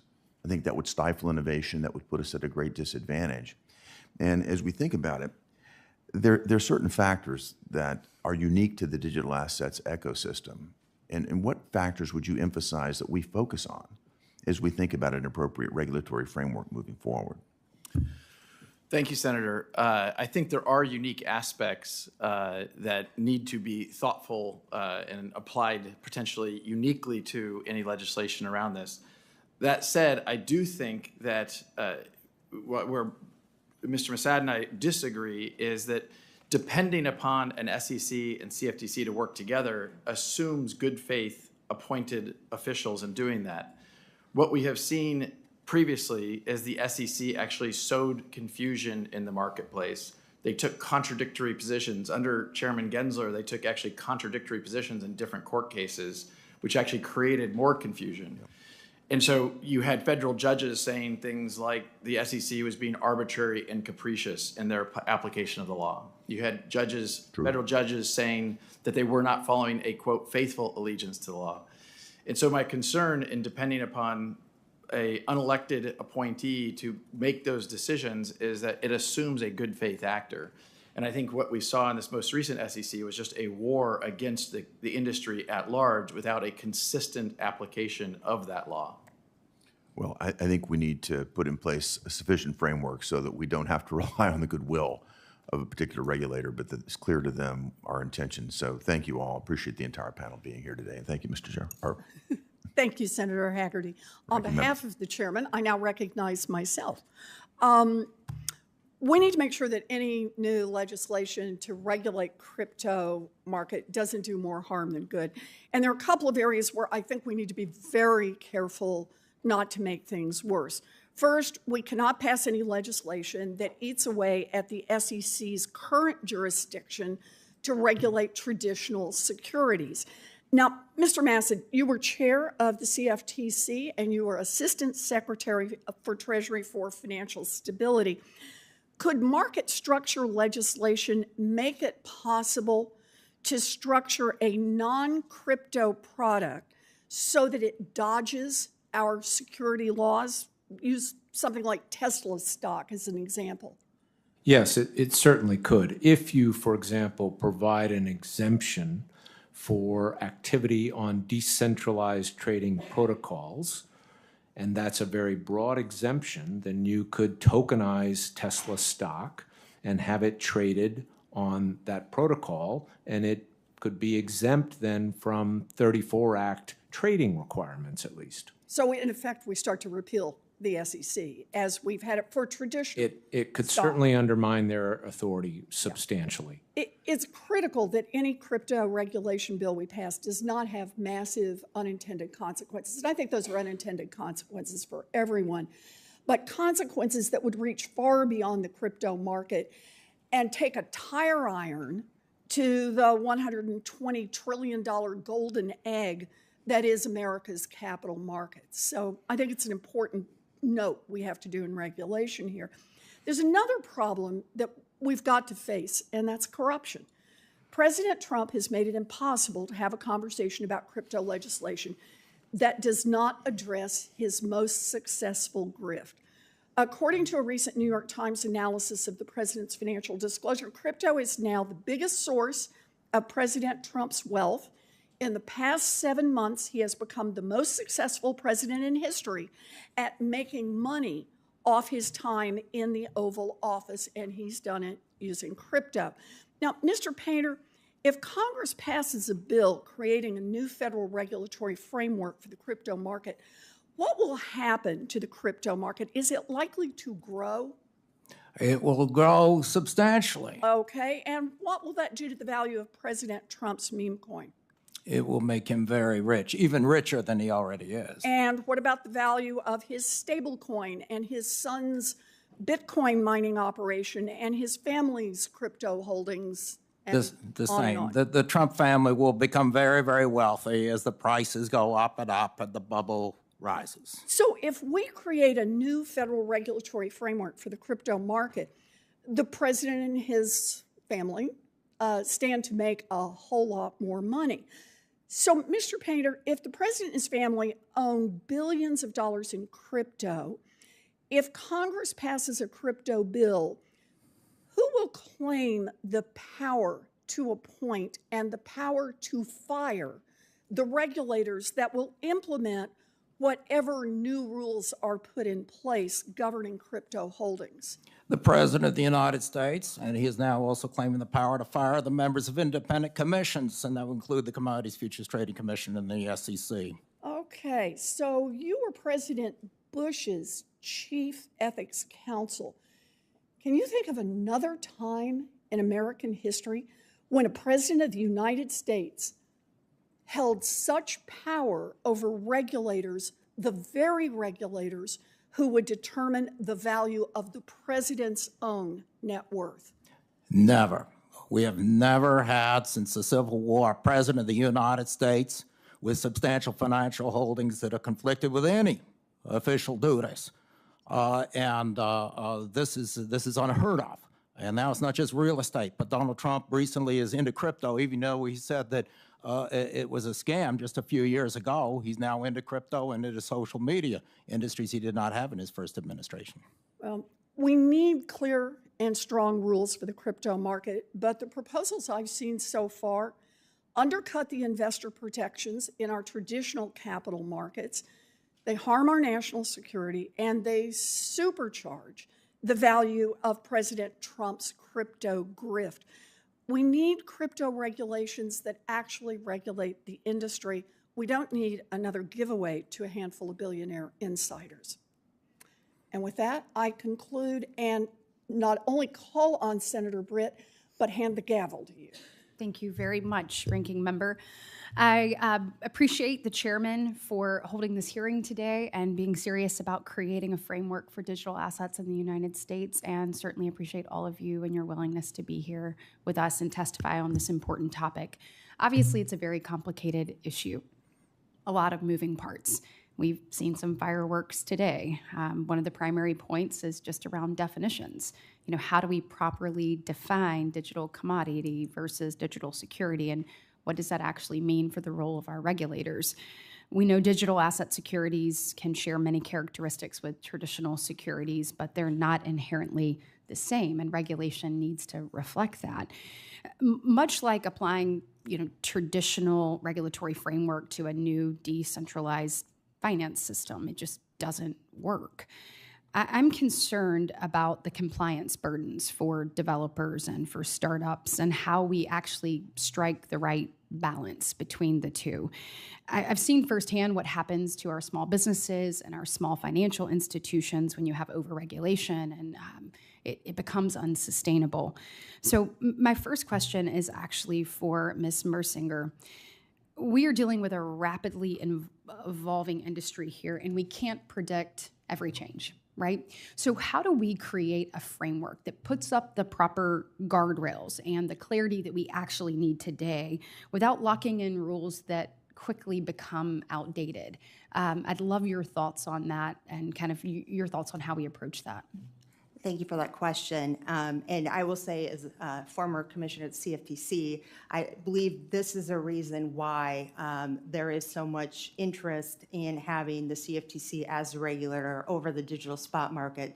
It's because they have a principles-based regulatory regime, which provides that flexibility. So as technology changes, those companies, those startups, those small businesses can still operate and fulfill their regulatory duties, but not be subject to a prescriptive regulatory framework that locks into place the technology and the systems or the processes they're using when it's put in place. So I think the most important thing you can do is have principles-based regulatory regime and prevent having prescriptive regulations around this industry.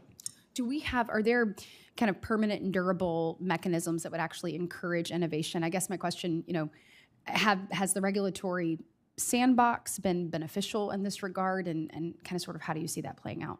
Yeah, absolutely. There's been talk about sandboxes being a helpful tool. Okay.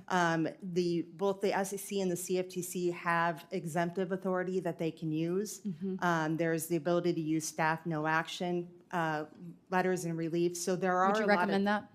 Yeah, there are a lot of tools in place that they can use to still oversee and regulate the space, but not stifle the innovation that is occurring and developing. I'm going to shift gears real quick in my remaining time. Mr. Levin, I've heard the narrative that digital asset transactions are completely anonymous and beyond the reach of law enforcement. I disagree with this. As with any financial instrument or new technology, there's always going to be bad actors. And we should, of course, where any loophole exists, we should find it and close it. and not enable illicit activity. But from my understanding, blockchain technology actually can offer an enhanced level of security, perhaps even more resistant to manipulation. And transactions on the blockchain offer a unique ability for tracing and tracking, including analyzing trends on the ledger. So, Mr. Levin, can you speak to this, both to the narrative that digital assets are untraceable and to what type of tools are available to identify and to actually combat bad actors? Thank you, Senator, for the question. This is exactly the business that we at Chainalysis have been building for the last 10 years. We build tools and technology that actually allows law enforcement, regulators, businesses to actually track and trace cryptocurrency with the relevant context about where to get additional information if there is some sort of investigation or some sort of disruption action that needs to happen. I would say that there are two levels of tooling that is worthwhile the committee understanding, which is, one is there are actual forensic tools that are being used in investigations where you are looking at very specific transactions of interest that have been flagged either through regulatory reporting or investigations. And then also the blockchain actually allows for a much more macro view of trends and threats that are persisting against society. And so you could actually investigate ransomware as a whole threat to the United States of America and look at the entire supply chain that causes ransomware to have impact on our communities and find where there is an opportunity for actual disruption of that supply chain for the threat. Thank you so much, and I am out of time, but would love to continue this conversation with you, in particular, how we empower our state and local law enforcement with the tools they need so that they're better equipped in this regard. So thank you so much, and with that, I will recognize Senator Van Hollen. Thank you, Senator Britt, and thank all of you for your testimony here today. Mr. Masada, it's great to see you again. Senator. This time in front of the full committee. And Senator Britt's question is a good place to pick up because in Baltimore City, a number of years ago, you may remember, we experienced a ransomware attack. It was one of the earlier ones that became well known, and the attackers wanted to be paid in crypto. And what we've seen with respect to ransomware attacks is that they do, for the most part, use crypto as their currency of choice, and we've also seen that with respect to entities that engage in sanctions evasion. So I think there's a need to be very clear that decentralized finance is fully covered by our anti-money laundering and know your customer regulatory regimes. As we heard, there has been improvement in blockchain technology, and blockchain technology does have some of these important features that could make it easier to track transactions. But the fact also is that about $2 billion was lost in crypto security incidents in the first quarter of 2025 alone, nearly the entirety of what was lost in all of 2024. We have crypto mixers, cross-chain bridges, and other methods to obscure the movement of cryptocurrency. So it's not enough simply to state that we're going to ensure that crypto is subject to BSA and other regulations. We need effective supervision and enforcement. Can you talk briefly about what challenges you see today to getting from where we are to that kind of enforcement that would be necessary to oversee them on parity with the current laws? Certainly, Senator. First of all, I would suggest we think about what takes place on-chain and what takes place off-chain. Mr. Levin, I have great respect for the work of Chainalysis. They're focusing on activity on-chain, and they do a good job, but we have to remember they're only able to identify illicit actors where there's a known identifiable address, and there could be a lot of other activity happening. So I think we need better monitoring by issuers of digital assets, such as stablecoin issuers, need to be monitoring the chain, need to be applying risk analysis techniques and so forth. With respect to off-chain activity, though, that's where a lot of illicit activity takes place. It takes place through centralized intermediaries.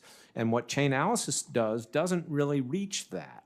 And that's why we need an entire regulatory framework around these entities. We need to prevent wash trading. We need to make sure they're doing a good job on beneficial ownership. Then finally, I think we need to give the Treasury Department more tools to enforce sanctions, to enforce money laundering. And there were a number of proposals made about 2 years ago that would enhance its authorities because digital assets are bearer instruments and they can be transferred, on blockchains. And so I think the Treasury Department needs greater authority to impose sanctions and other measures on offshore entities that might be harboring this activity. And there's a variety of other things I'd be happy to discuss with you. I appreciate that. I want to turn to you, Mr. Painter, and you indicate in your testimony and your writings that the avoidance of even the appearance of a conflict of interest, the appearance of corruption, is critical to ensuring public integrity of the crypto markets, and I agree with that statement. Would you agree that when Eric Trump visited the UAE shortly in advance of President Trump's visit there and helped broker a transaction where the UAE state-owned firm MGX executed a $2 billion transaction in the Trump family stablecoin, that creates the appearance, at least, of a conflict of interest? It's terrible, and it may be a lot more than the appearance of conflict of interest. And the president, of course, followed up a visit of his own there and made a deal with a separate UAE state-owned company that allowed the transfer of very sensitive U.S. chips and AI technology to that other company called G42. It turns out that the chair of G42, the company that received the sort of crown jewels of US AI technology, and the chair of the company MGX that Eric Trump did the deal with, is the same person. Would you agree that that also creates the stench of corruption? It certainly does. I think it's pretty straightforward as well for anybody looking at the facts. Thank you, Mr. Chairman. Senator Blunt Rochester. Thank you, Mr. Chairman, and thank you to the witnesses. I really welcome this hearing and the opportunity for serious, sustained engagement in digital asset market structure. This is enormously complex and could fundamentally reshape the bones of our economy. We've already seen what happens when digital finance grows without guardrails. The collapse of FTX, Terra Luna, and Celsius wiped out billions in consumer savings and exposed glaring regulatory gaps. When regulation lags innovation, real people get hurt. At a time of rising prices and growing wealth inequality, I'm sure that we can all agree that the last thing we need is to rush or have a poorly designed market structure bill. And at the same time, I strongly believe in innovation. That's why I joined Senators Moreno and he to introduce the Bipartisan Deploying American Blockchains Act. And I support a bipartisan, thoughtful, transparent, and inclusive process, especially for legislation that could shape the future of U.S. capital markets. My first question is for you, Mr. Painter.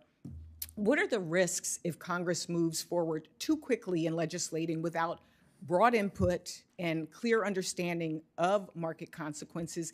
And how do we ensure that this process produces a bipartisan framework that can stand the test of time? The risk is that we repeat the experience of regulating the banks in the 1920s and the depression that followed, 10 years of depression. The risk is that we repeat what happened in 2008 when campaign contributions poured into Congress from the securities-based swap industry, elsewhere in the financial services industry, and we had decades of deregulation. The economy collapsed. Millions of American families losing their homes, people unemployed. We've been through this again and again. And this Congress needs to get it right this time and carefully read this bill and listen to witnesses, including the witnesses who might not disagree, and instead of the personal attacks that I've experienced today, some dignity from this Senate, care in drafting this bill, and thinking about the American people you represent. We do not want another economic collapse caused by deregulation of the financial services sector. And I want to ask you all, do you understand the bill? Have you listened to all sides? And are you willing to allow the regulators to use their expertise to watch what's going on in this sector, as Chairman Massad has suggested that you should? Please, we don't want to go through those experiences again. Thank you, Mr. Painter. You show why this is so vital that we get this right, because it will touch all of us.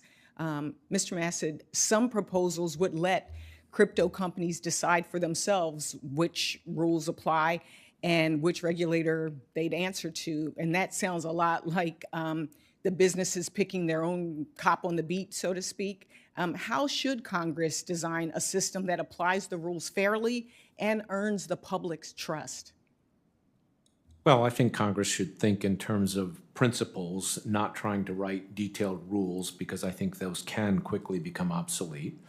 I think number two, Congress does need to fill the gap in regulation that we've talked about with respect to the use of this technology for things that aren't securities. But, you know, to your point about the problems here, I mean, the problem with a lot of the proposals is that they try to write detailed rules that I don't think are going to provide the clarity, and I think will provide a lot of opportunities for simply evasion of their intent. I respect the goals. The goal is clarity. We all want that. But I think you've got to be very careful about how you achieve that. Some people talk about regulatory standards for centralized systems, that they're inappropriate for crypto because it's inherently decentralized. But many of these protocols are run by centralized teams that control governance, the incentives, and even the code. So how should Congress decide when a so-called decentralized protocol acts more like a centralized financial intermediary and regulate it as such? I think the principle Congress should have is just because it's decentralized doesn't mean it's free of regulation. Regulation may be different, but for example, if we had a decentralized protocol that became the primary market for trading Treasury securities, we would not say, oh, because it's a decentralized protocol, we don't need to worry about regulation.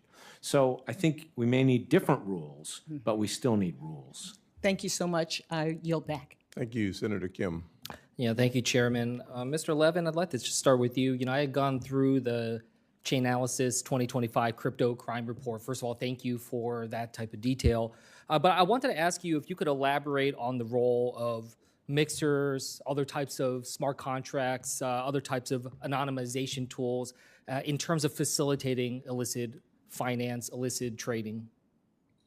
Thank you, Senator, and appreciate you taking the time to read the report. We at Chainalysis track the different types of anonymizing techniques used by illicit actors to thwart law enforcement actually being able to get after them. And actually, we have seen that mixers are used by illicit actors to cover their tracks in terms of laundering proceeds of crime. But there is also another side of this, which is it's possible to continue to trace through certain types of mixers in certain instances, and we've seen law enforcement be successful in those regards. I would say that it is important, as the committee thinks about regulating this space, to look at what are the residual risks that are there, given all of the tools in the disposal of law enforcement and all of the authorities that intelligence and law enforcement has in this domain. I just want to make sure that I'm building this out right. So, you know, for instance, you talked about in your hearing, in your testimony, that public ledgers underpin most digital asset activity, allows for visibility, certain amount of transparency. But, you know, am I right that these anonymization tools are ones that obfuscate, that make it more difficult to be able to track? Yes, Senator, it is correct that the majority of activity on these ledgers is transparent, and you can see which entities are involved. And Chainalysis provides the unique intelligence about whether it is a mixer that is transacting or whether that is a centralized exchange. And so it is possible to identify that activity. It is also possible in certain instances to actually be able to trace through those mixers and continue the hunt for a law enforcement agent. I understand that in terms of the analysis to be able to track, but it does do a lot of that after the fact, after the transactions have already occurred, which makes it very difficult to be able to try to actually intervene, to be able to prevent these transactions from occurring. But I don't discount the fact that it's certainly helpful, especially when it comes to writing SAR reports, other things afterwards. Who are some of the actors that we're talking about here? I mean, we're talking about countries like North Korea and Iran, is that right? Yes, Senator, really any illicit actor that is using cryptocurrency can use any type of service. And we've seen DPRK and we've seen Iran use mixers. We also see different terrorist groups, is that correct? In general, we have seen that terrorist organizations actually use very convenient technologies to be able to fundraise or pay people. And so we have seen less use of mixers in the context of terrorist financing actually than you would expect. So terrorist groups still utilizing crypto in different ways, as well as cartels and other organizations like that. Is that right? Senator, the illicit actors globally use the same technologies, the same services that all of us who use cryptocurrencies use, which is any type of instrument in cryptocurrencies. Mr. Garlinghouse, I'd like to just kind of turn to you. I mean, I just wanted to just get your thoughts on this. I mean, do you acknowledge what Mr. Levin's saying in terms of the illicit actors, the bad actors being able to utilize crypto right now? And, I certainly appreciate the efforts that your company has made in terms of AML, but, we're still seeing these problems. Is that something that you see and recognize as well? Ripple has always been a compliance-first company, and as I said in my early testimony, we have over 60 licenses around the world. That being said, I think anytime you see bad actors, they're looking for, as Mr. Levin said, whatever the easiest path is. They use cash, they use other assets. I've even read about them using gold. So certainly they're also experimenting and trying to use digital assets. I think the good news has been, in many cases, they don't often understand how traceable and trackable that actually is, and it's more trackable than obviously cash. Yeah, but we're still seeing the anonymization tools being utilized, and again, a lot of that is after the fact. The difficulty, I mean, we saw North Korea right in front of the world be able to hack and take billions of dollars.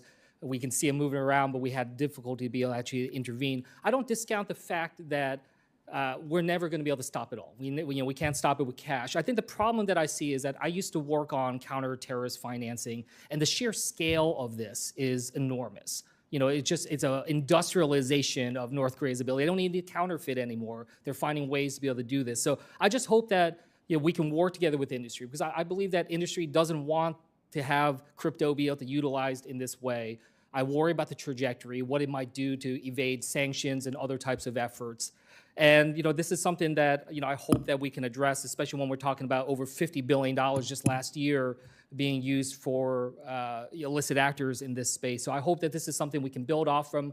We had some efforts in this in a bipartisan way in the Genius Act, and I hope that we can make this a priority to make sure that we're trying to stop the terrorist groups, the cartels that we have talked about standing up against in so many different ways. And with that, I'll yield back. Senator Lummis. Thank you, Mr. Chairman, for holding this hearing and for indulging us in finally addressing the topic of digital assets. When I arrived here 4.5 years ago, there was very little knowledge about digital assets. And to the extent that there was fear because it is something about which people knew very little, and in some cases still know very little. Yet the industry has innovated and grown and become a force in our economy, and in fact in the global economy. We now see one digital asset company not only make an appearance on the S&P 500, but come into the S&P 500 in about the 135th position. That's how big this company is. We see several companies going public this year that are based in the digital asset industry. Yet we've seen foreign countries get ahead of the United States in terms of establishing a clear regulatory framework for digital assets. We have allowed regulatory agencies that are unfriendly toward this asset to use regulatory functions such as enforcement actions to bring about a regulatory morass for these industries when they've been unable to find out what regulatory framework they're supposed to follow, not having received clear guidance from the regulatory agencies to which they're subject and hope to comply.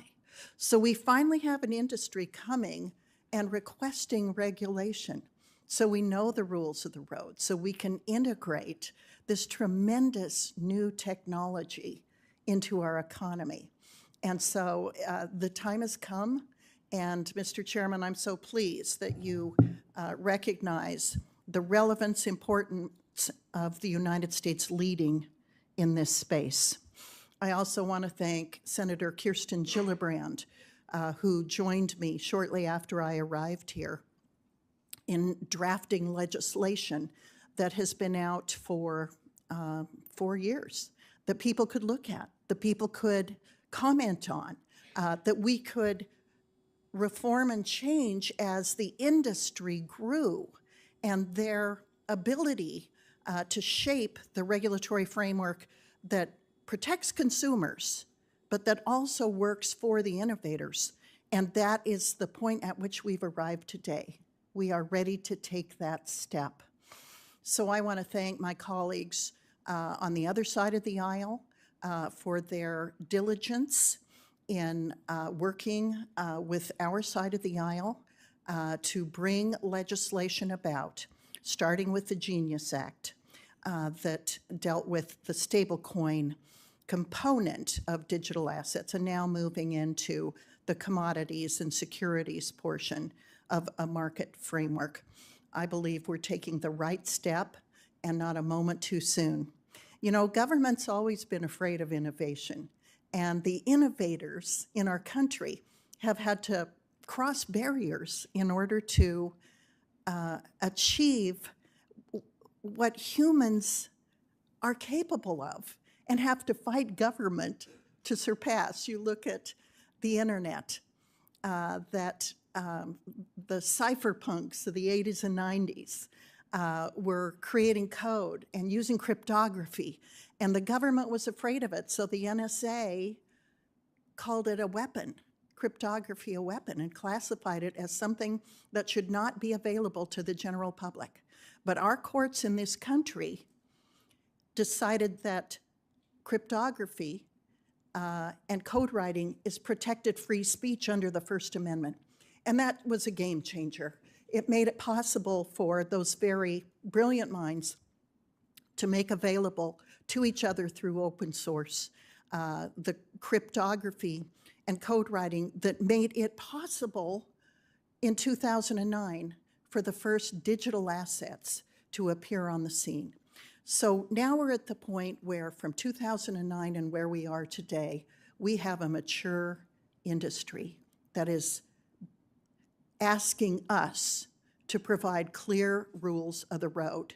And as people responsible for the government and as members of the Banking Committee, we're in the right place at the right time to help these innovators take their rightful place in the global economy as an asset that is important to our country, that is important to individual freedom, that is important to the unbanked and underbanked, and that will make available to people the opportunity to grow assets that are capable of increasing in value, as opposed to our own US dollar, which is by design decreasing in value. Mr. Chairman, your leadership in this effort is deeply appreciated by me, and I look forward to working with you, Senator Gillibrand, and other people on both sides of the aisle to bring this legislation through the Senate, to the House, and to the President's desk. Thank you so much, Mr. Chairman.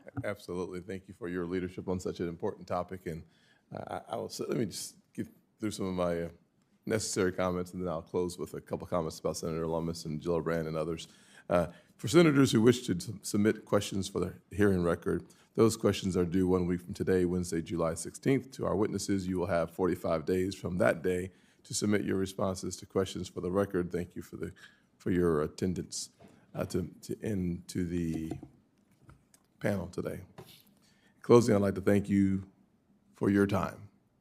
I thought your testimony today was some of the best testimonies I've heard in my 10 years on the committee. They were clear, they were consistent, they were forward-looking, mostly, not all, mostly forward-looking. I truly appreciate that approach to it. I will say that Senator Lummis and Senator Gillibrand have worked on this topic for a number of years and are, frankly, thought leaders on both sides of the aisle. I think they're very important thought leaders. I hope we all remember and remember very clearly that our words are containers of power. We can weaponize them against Senator Gillibrand or President Trump if we want to. I think it marginalizes what you have to say. I think it reduces your actual contribution to this hearing. And I think it trivializes such a really important issue.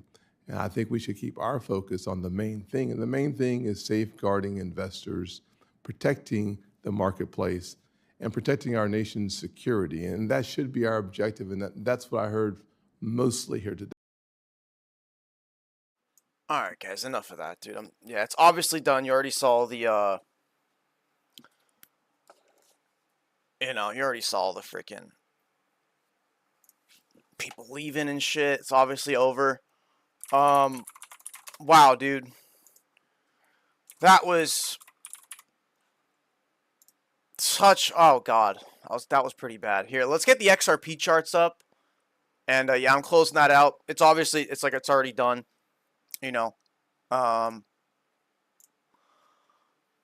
Yeah, dude, these guys just, they don't know anything about crypto, bro. It's kind of crazy. Like, and then the fact that, like, all they did was talk to their, like, two little regulator buddies, like, on the witness stand. Like, bro, it's like I think I'm kind of realizing that it's not that they were ignoring Brad. It's that they just don't fucking know who he is. Because they don't understand anything about crypto. They understand, like, terminology enough just to be able to grift about it. But it's like, okay, cause I was seeing, you guys in the chat saying, like, oh yeah, they're afraid to ask questions to Brad, like, oh, they're ignoring Brad, they're cold shouldering Brad. It's like, dude, they don't fucking know who he is at all. They don't know him. They don't know who he is. They don't know what Ripple is. They don't know what XRP is. That's what it really is. What a fucking joke, dude. I mean, it's nice to see Brad actually talk. Like, the little time that they actually gave him to speak up. Because the guy is the most qualified person in the room on the topic of cryptocurrency. Probably the wealthiest guy in the room as well. And they had no fucking clue who he was. At all. At all. And that Mr. Kim guy, when he called on Brad, and he's talking about this, North Korea hacking, yeah, North Korea hacking. You know what North Korea is doing? Mr. Kim? They're not, sitting like in a movie on a computer in a dark room with all these, code graphics and code lines on their screen spamming their keyboard. No, you know what the fucking DPRK is doing that these idiots don't understand? Is that the DPRK has they have this IT worker scam going on. And they have a bunch of citizens in the DPRK that are like, learning about cryptocurrency, properly learning the English language. They have departments and branches of the government where they get people to learn English just to do these kinds of things. And they end up looking for overseas remote work at these companies. And they're just trying to get hired as many companies as possible with fake resumes, and they do all the Zoom interviews and stuff. They're allowed to get connected to the internet to do Zoom interviews. And what North Korea is doing, and the reason why they fucking steal so much crypto, is because they have these army of IT workers that just apply for as many jobs as possible. They collect paychecks as well, but then because they're, applying for an IT position or a cybersecurity position, they get they get into the back door of the company's shit and they can steal crypto. That's what's happening. It's not even really like hacking the blockchain. It's social engineering. That's what majority of quote unquote hacks come from, is social engineering. Because blockchain really, in essence, cannot be hacked, because to brute force a private key on 256-bit encryption with the hexadecimal range of all realistic Bitcoin private keys, it would take like multiple thousands of lifetimes to try to brute force a key. What's happening is you have these social engineering. That's what it is. And this is the problem with all these politicians, and they keep fucking going on about their, oh, North Korea scamming on criminals and illicit activity. It's like, dude, it's not the blockchain's fault.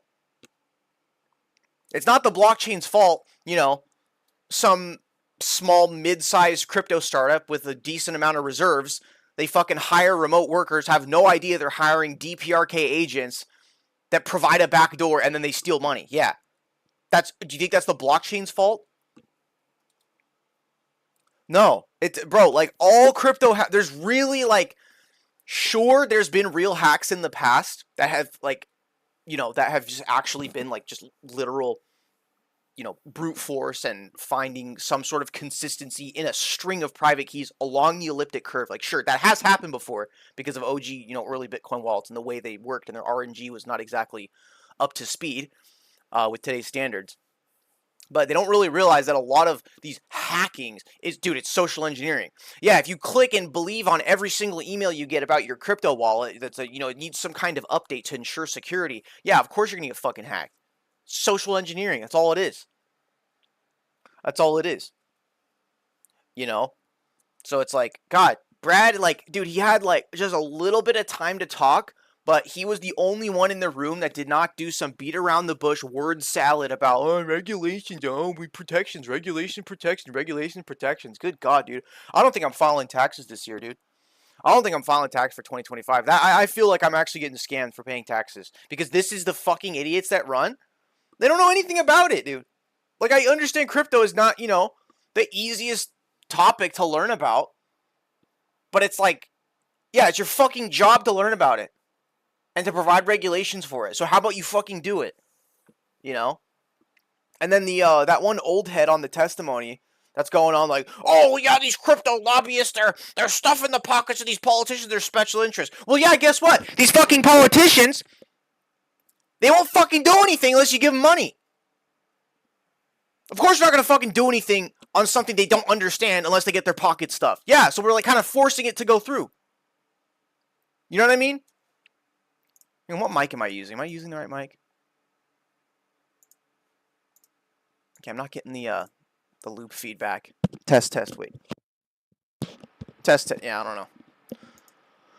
Not going through, but anyways, it's yeah, that's our government, man. That's our government. Cynthia Lummis preached.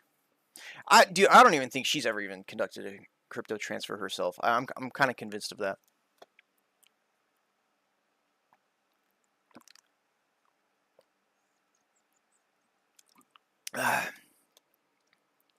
Damn, I just have to turn my volume down then. No, it's just I'm pissed that, you know, because I know not all of us, you know, in the stream are from the U.S., right? But it's like I'm sitting here every year and I'm filing taxes and I'm paying taxes, you know. It's not backed by the Constitution, by the way. And it's like, this is what we get. This is what we get. A bunch of old heads with no term limits that don't understand anything. They just read scripts all day and they provide minimal effort to do anything. How do you have the smartest, most influential, most intelligent man in the crypto industry in the room and they don't even fucking know who he is? They don't even know who Brad is. They don't know what he is. They don't know anything. That's why they're not asking him questions, because, like, oh, who is this guy? Oh, I don't know, but I know, you know, Mr. Mossad, who's, you know, fucking Gary Gensler's third brother. I don't know. The Mr. Mossad guy, he actually seemed kind of based. He seemed like probably the second most, like, understanding person of crypto in the room. Or on that, you know, everyone who was speaking, at least. But, yeah, dude, it's like, how are you going to sit here and going to complain about, you know, crypto lobbyists throwing politicians money? Well, yeah, this is the only way you get him to do anything. Only way you get him to do anything. Because do they actually want to sit there and be, you know, ethically sound politician and research crypto and really put in the time to understand it. No, they're just going to take the money and vote whatever way the money tells them to. So good, yeah, stuff their pockets, get them to pass all the Genius Act and all this, regs so that we can, get the ball rolling with crypto in the United States. Good.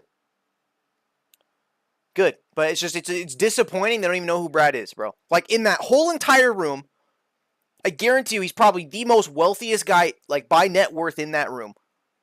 Most influential man in crypto in the United States. Runs, like, the biggest company, the biggest crypto company in the United States, no doubt. And they don't even know who he is. They don't even know.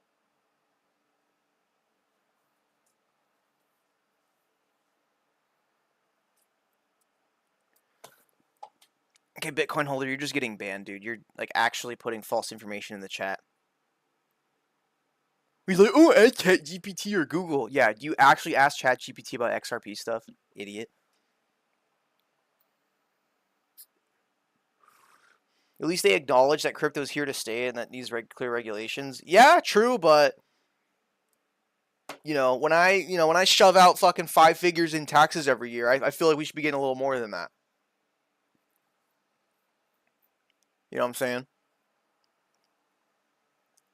Yeah, so just if they knew who Brad was, give him a chance, gave him more time to talk, but it seems like they just focused in on the old head that was crashing out and then the Mr. Massad. That was basically like they're just only asking them questions. So, jeez. Right guy, they know who he is. I'm convinced they don't. I think they really don't. They maybe heard of him once, but they don't really like know who the Bradley Garlinghouse is. You know what I mean? So we'll see. We'll see. It's time to get the show rolling. Anyways, dude, yeah, XRP is actually dude, you want to check out an hourly chart, guys? We freaking ripped to like $2.40 off of the Bank of New York Mellon news. Pretty sick. That old head in Kennedy was hilarious. Oh yeah. No, yeah, Kennedy, dude. I think him and Kennedy have beef that go way back, and Kennedy totally like rage baited him because once his time was up, you could see him like he was kind of like laughing as he turned off his mic. Like he totally rage baited him. That was fucking funny. Yeah, like he just totally just trolling him, dude. Like absolutely trolling. That was funny. That was probably the sadly enough, that was probably my favorite part of the whole thing. Was that part.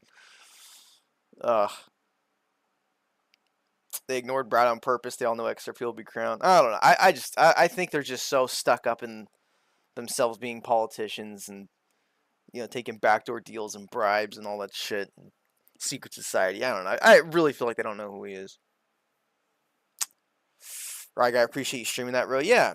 I mean, anytime Brad's gonna be on a live stream speaking, it's like, bro, I'm there. I'm streaming it. Like. That rarely ever happens, so. Yeah, I don't know, any final thoughts?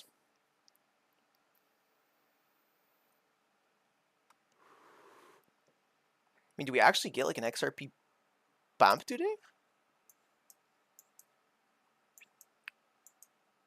Seeing some charts on Twitter that's showing XRP is in a really, really strong, I mean, bro, I think XRP is like literally breaking out. It's like an actual breakout, dude. Yeah, so we'll see. I think if the right things kind of happen throughout the next couple of days, couple of weeks, I mean, bro, this thing could go on one of those tears again, dude. Literally. Crypto week. Let's fucking go. Dweezor Breeze Boys with the 10 Canadian. What is going on, man? Good to see you. Thank you for the 10 Canadian juicer. Oh yeah, it's not done. Like we have a whole crypto week next. Like I think the real crypto week is next week, and that's gonna be that's gonna be like a whole bunch of stuff trying to pass the Senate in the House, things like that. We're gonna run chat, dude. I'm telling you, bro. No, I got to get an update on the XRP Bitcoin chart on the hourly.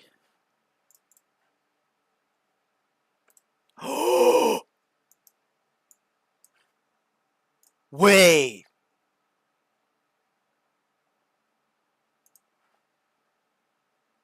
Bro, we're like actually breaking out though.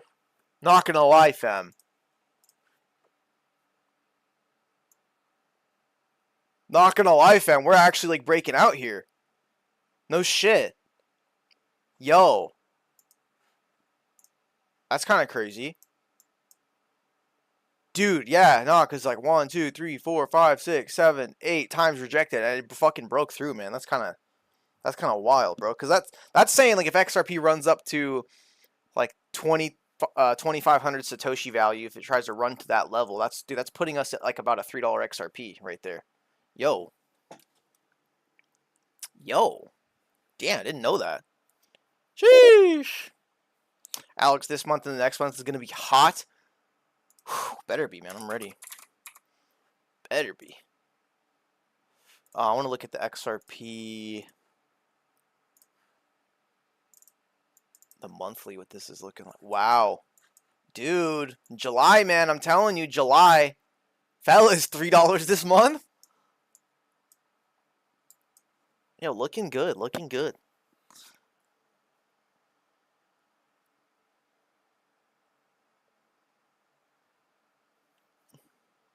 That's crazy. Yeah, guys, I mean, we are, when it comes to XRP, we are like in the best time we have ever been in with XRP. It's never been better than how it is like now currently with the 7-8 month consolidation above $2, which is the first time that ever happened in history. And with the regulatory front, how things are moving forward and the lawsuit is done. I mean, guys, we are like, bro, $3 this month, don't be surprised. You know what I mean? Joe Montgomery today was scripted, even the way Brad spoke. I've been listening to Brad speak for 8 years. Seemed like he was scripted and uncomfortable. Well, I mean, that is the kind of environment that is, you know, heavily scripted.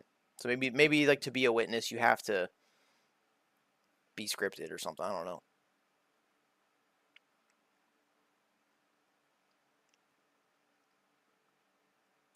But no, they couldn't help themselves but just start making it about Trump. And it's like, bro, this hearing literally has nothing to do with Trump. Like, this is not about Trump. This is not a red-blue thing. It's about crypto. You know. It's going to the upside every day from now on. Yeah, dude. Diglets, I'm excited, man. I might, you know what? Okay, I'll tell you this, because I'm gonna be ending the stream soon. I'm gonna take the little puppers out to the park. Get them all tired and shit. But bro, like, yeah, I'm basically pretty much gonna like end the stream now. But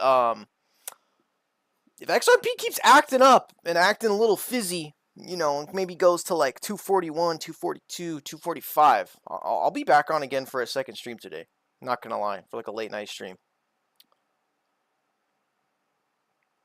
But yeah, dude, like actually, there's not a single chart in XRP that looks bad right now. So this has got me thinking, man.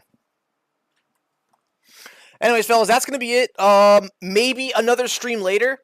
If the price is up, like I will do another stream again later. If not, probably do a little video or something. Because I imagine it's only like 9:30 right now. So I imagine throughout the rest of the day we got more potentially press releases coming out or some news. I don't know. But yeah, guys, thank you for tuning in today. Appreciate y'all watching. I'll see you guys in the next one, all right? And again, potentially, dude, we got, like, you know, a double stream today. I might stream again later. Because I don't think, with the way XRP's looking here on the hourly, like, I don't feel like it's going to stop moving. This seems like a very, very consistent, like, it just keeps moving, man. Yeah, I don't know. I think later tonight might be very, very interesting.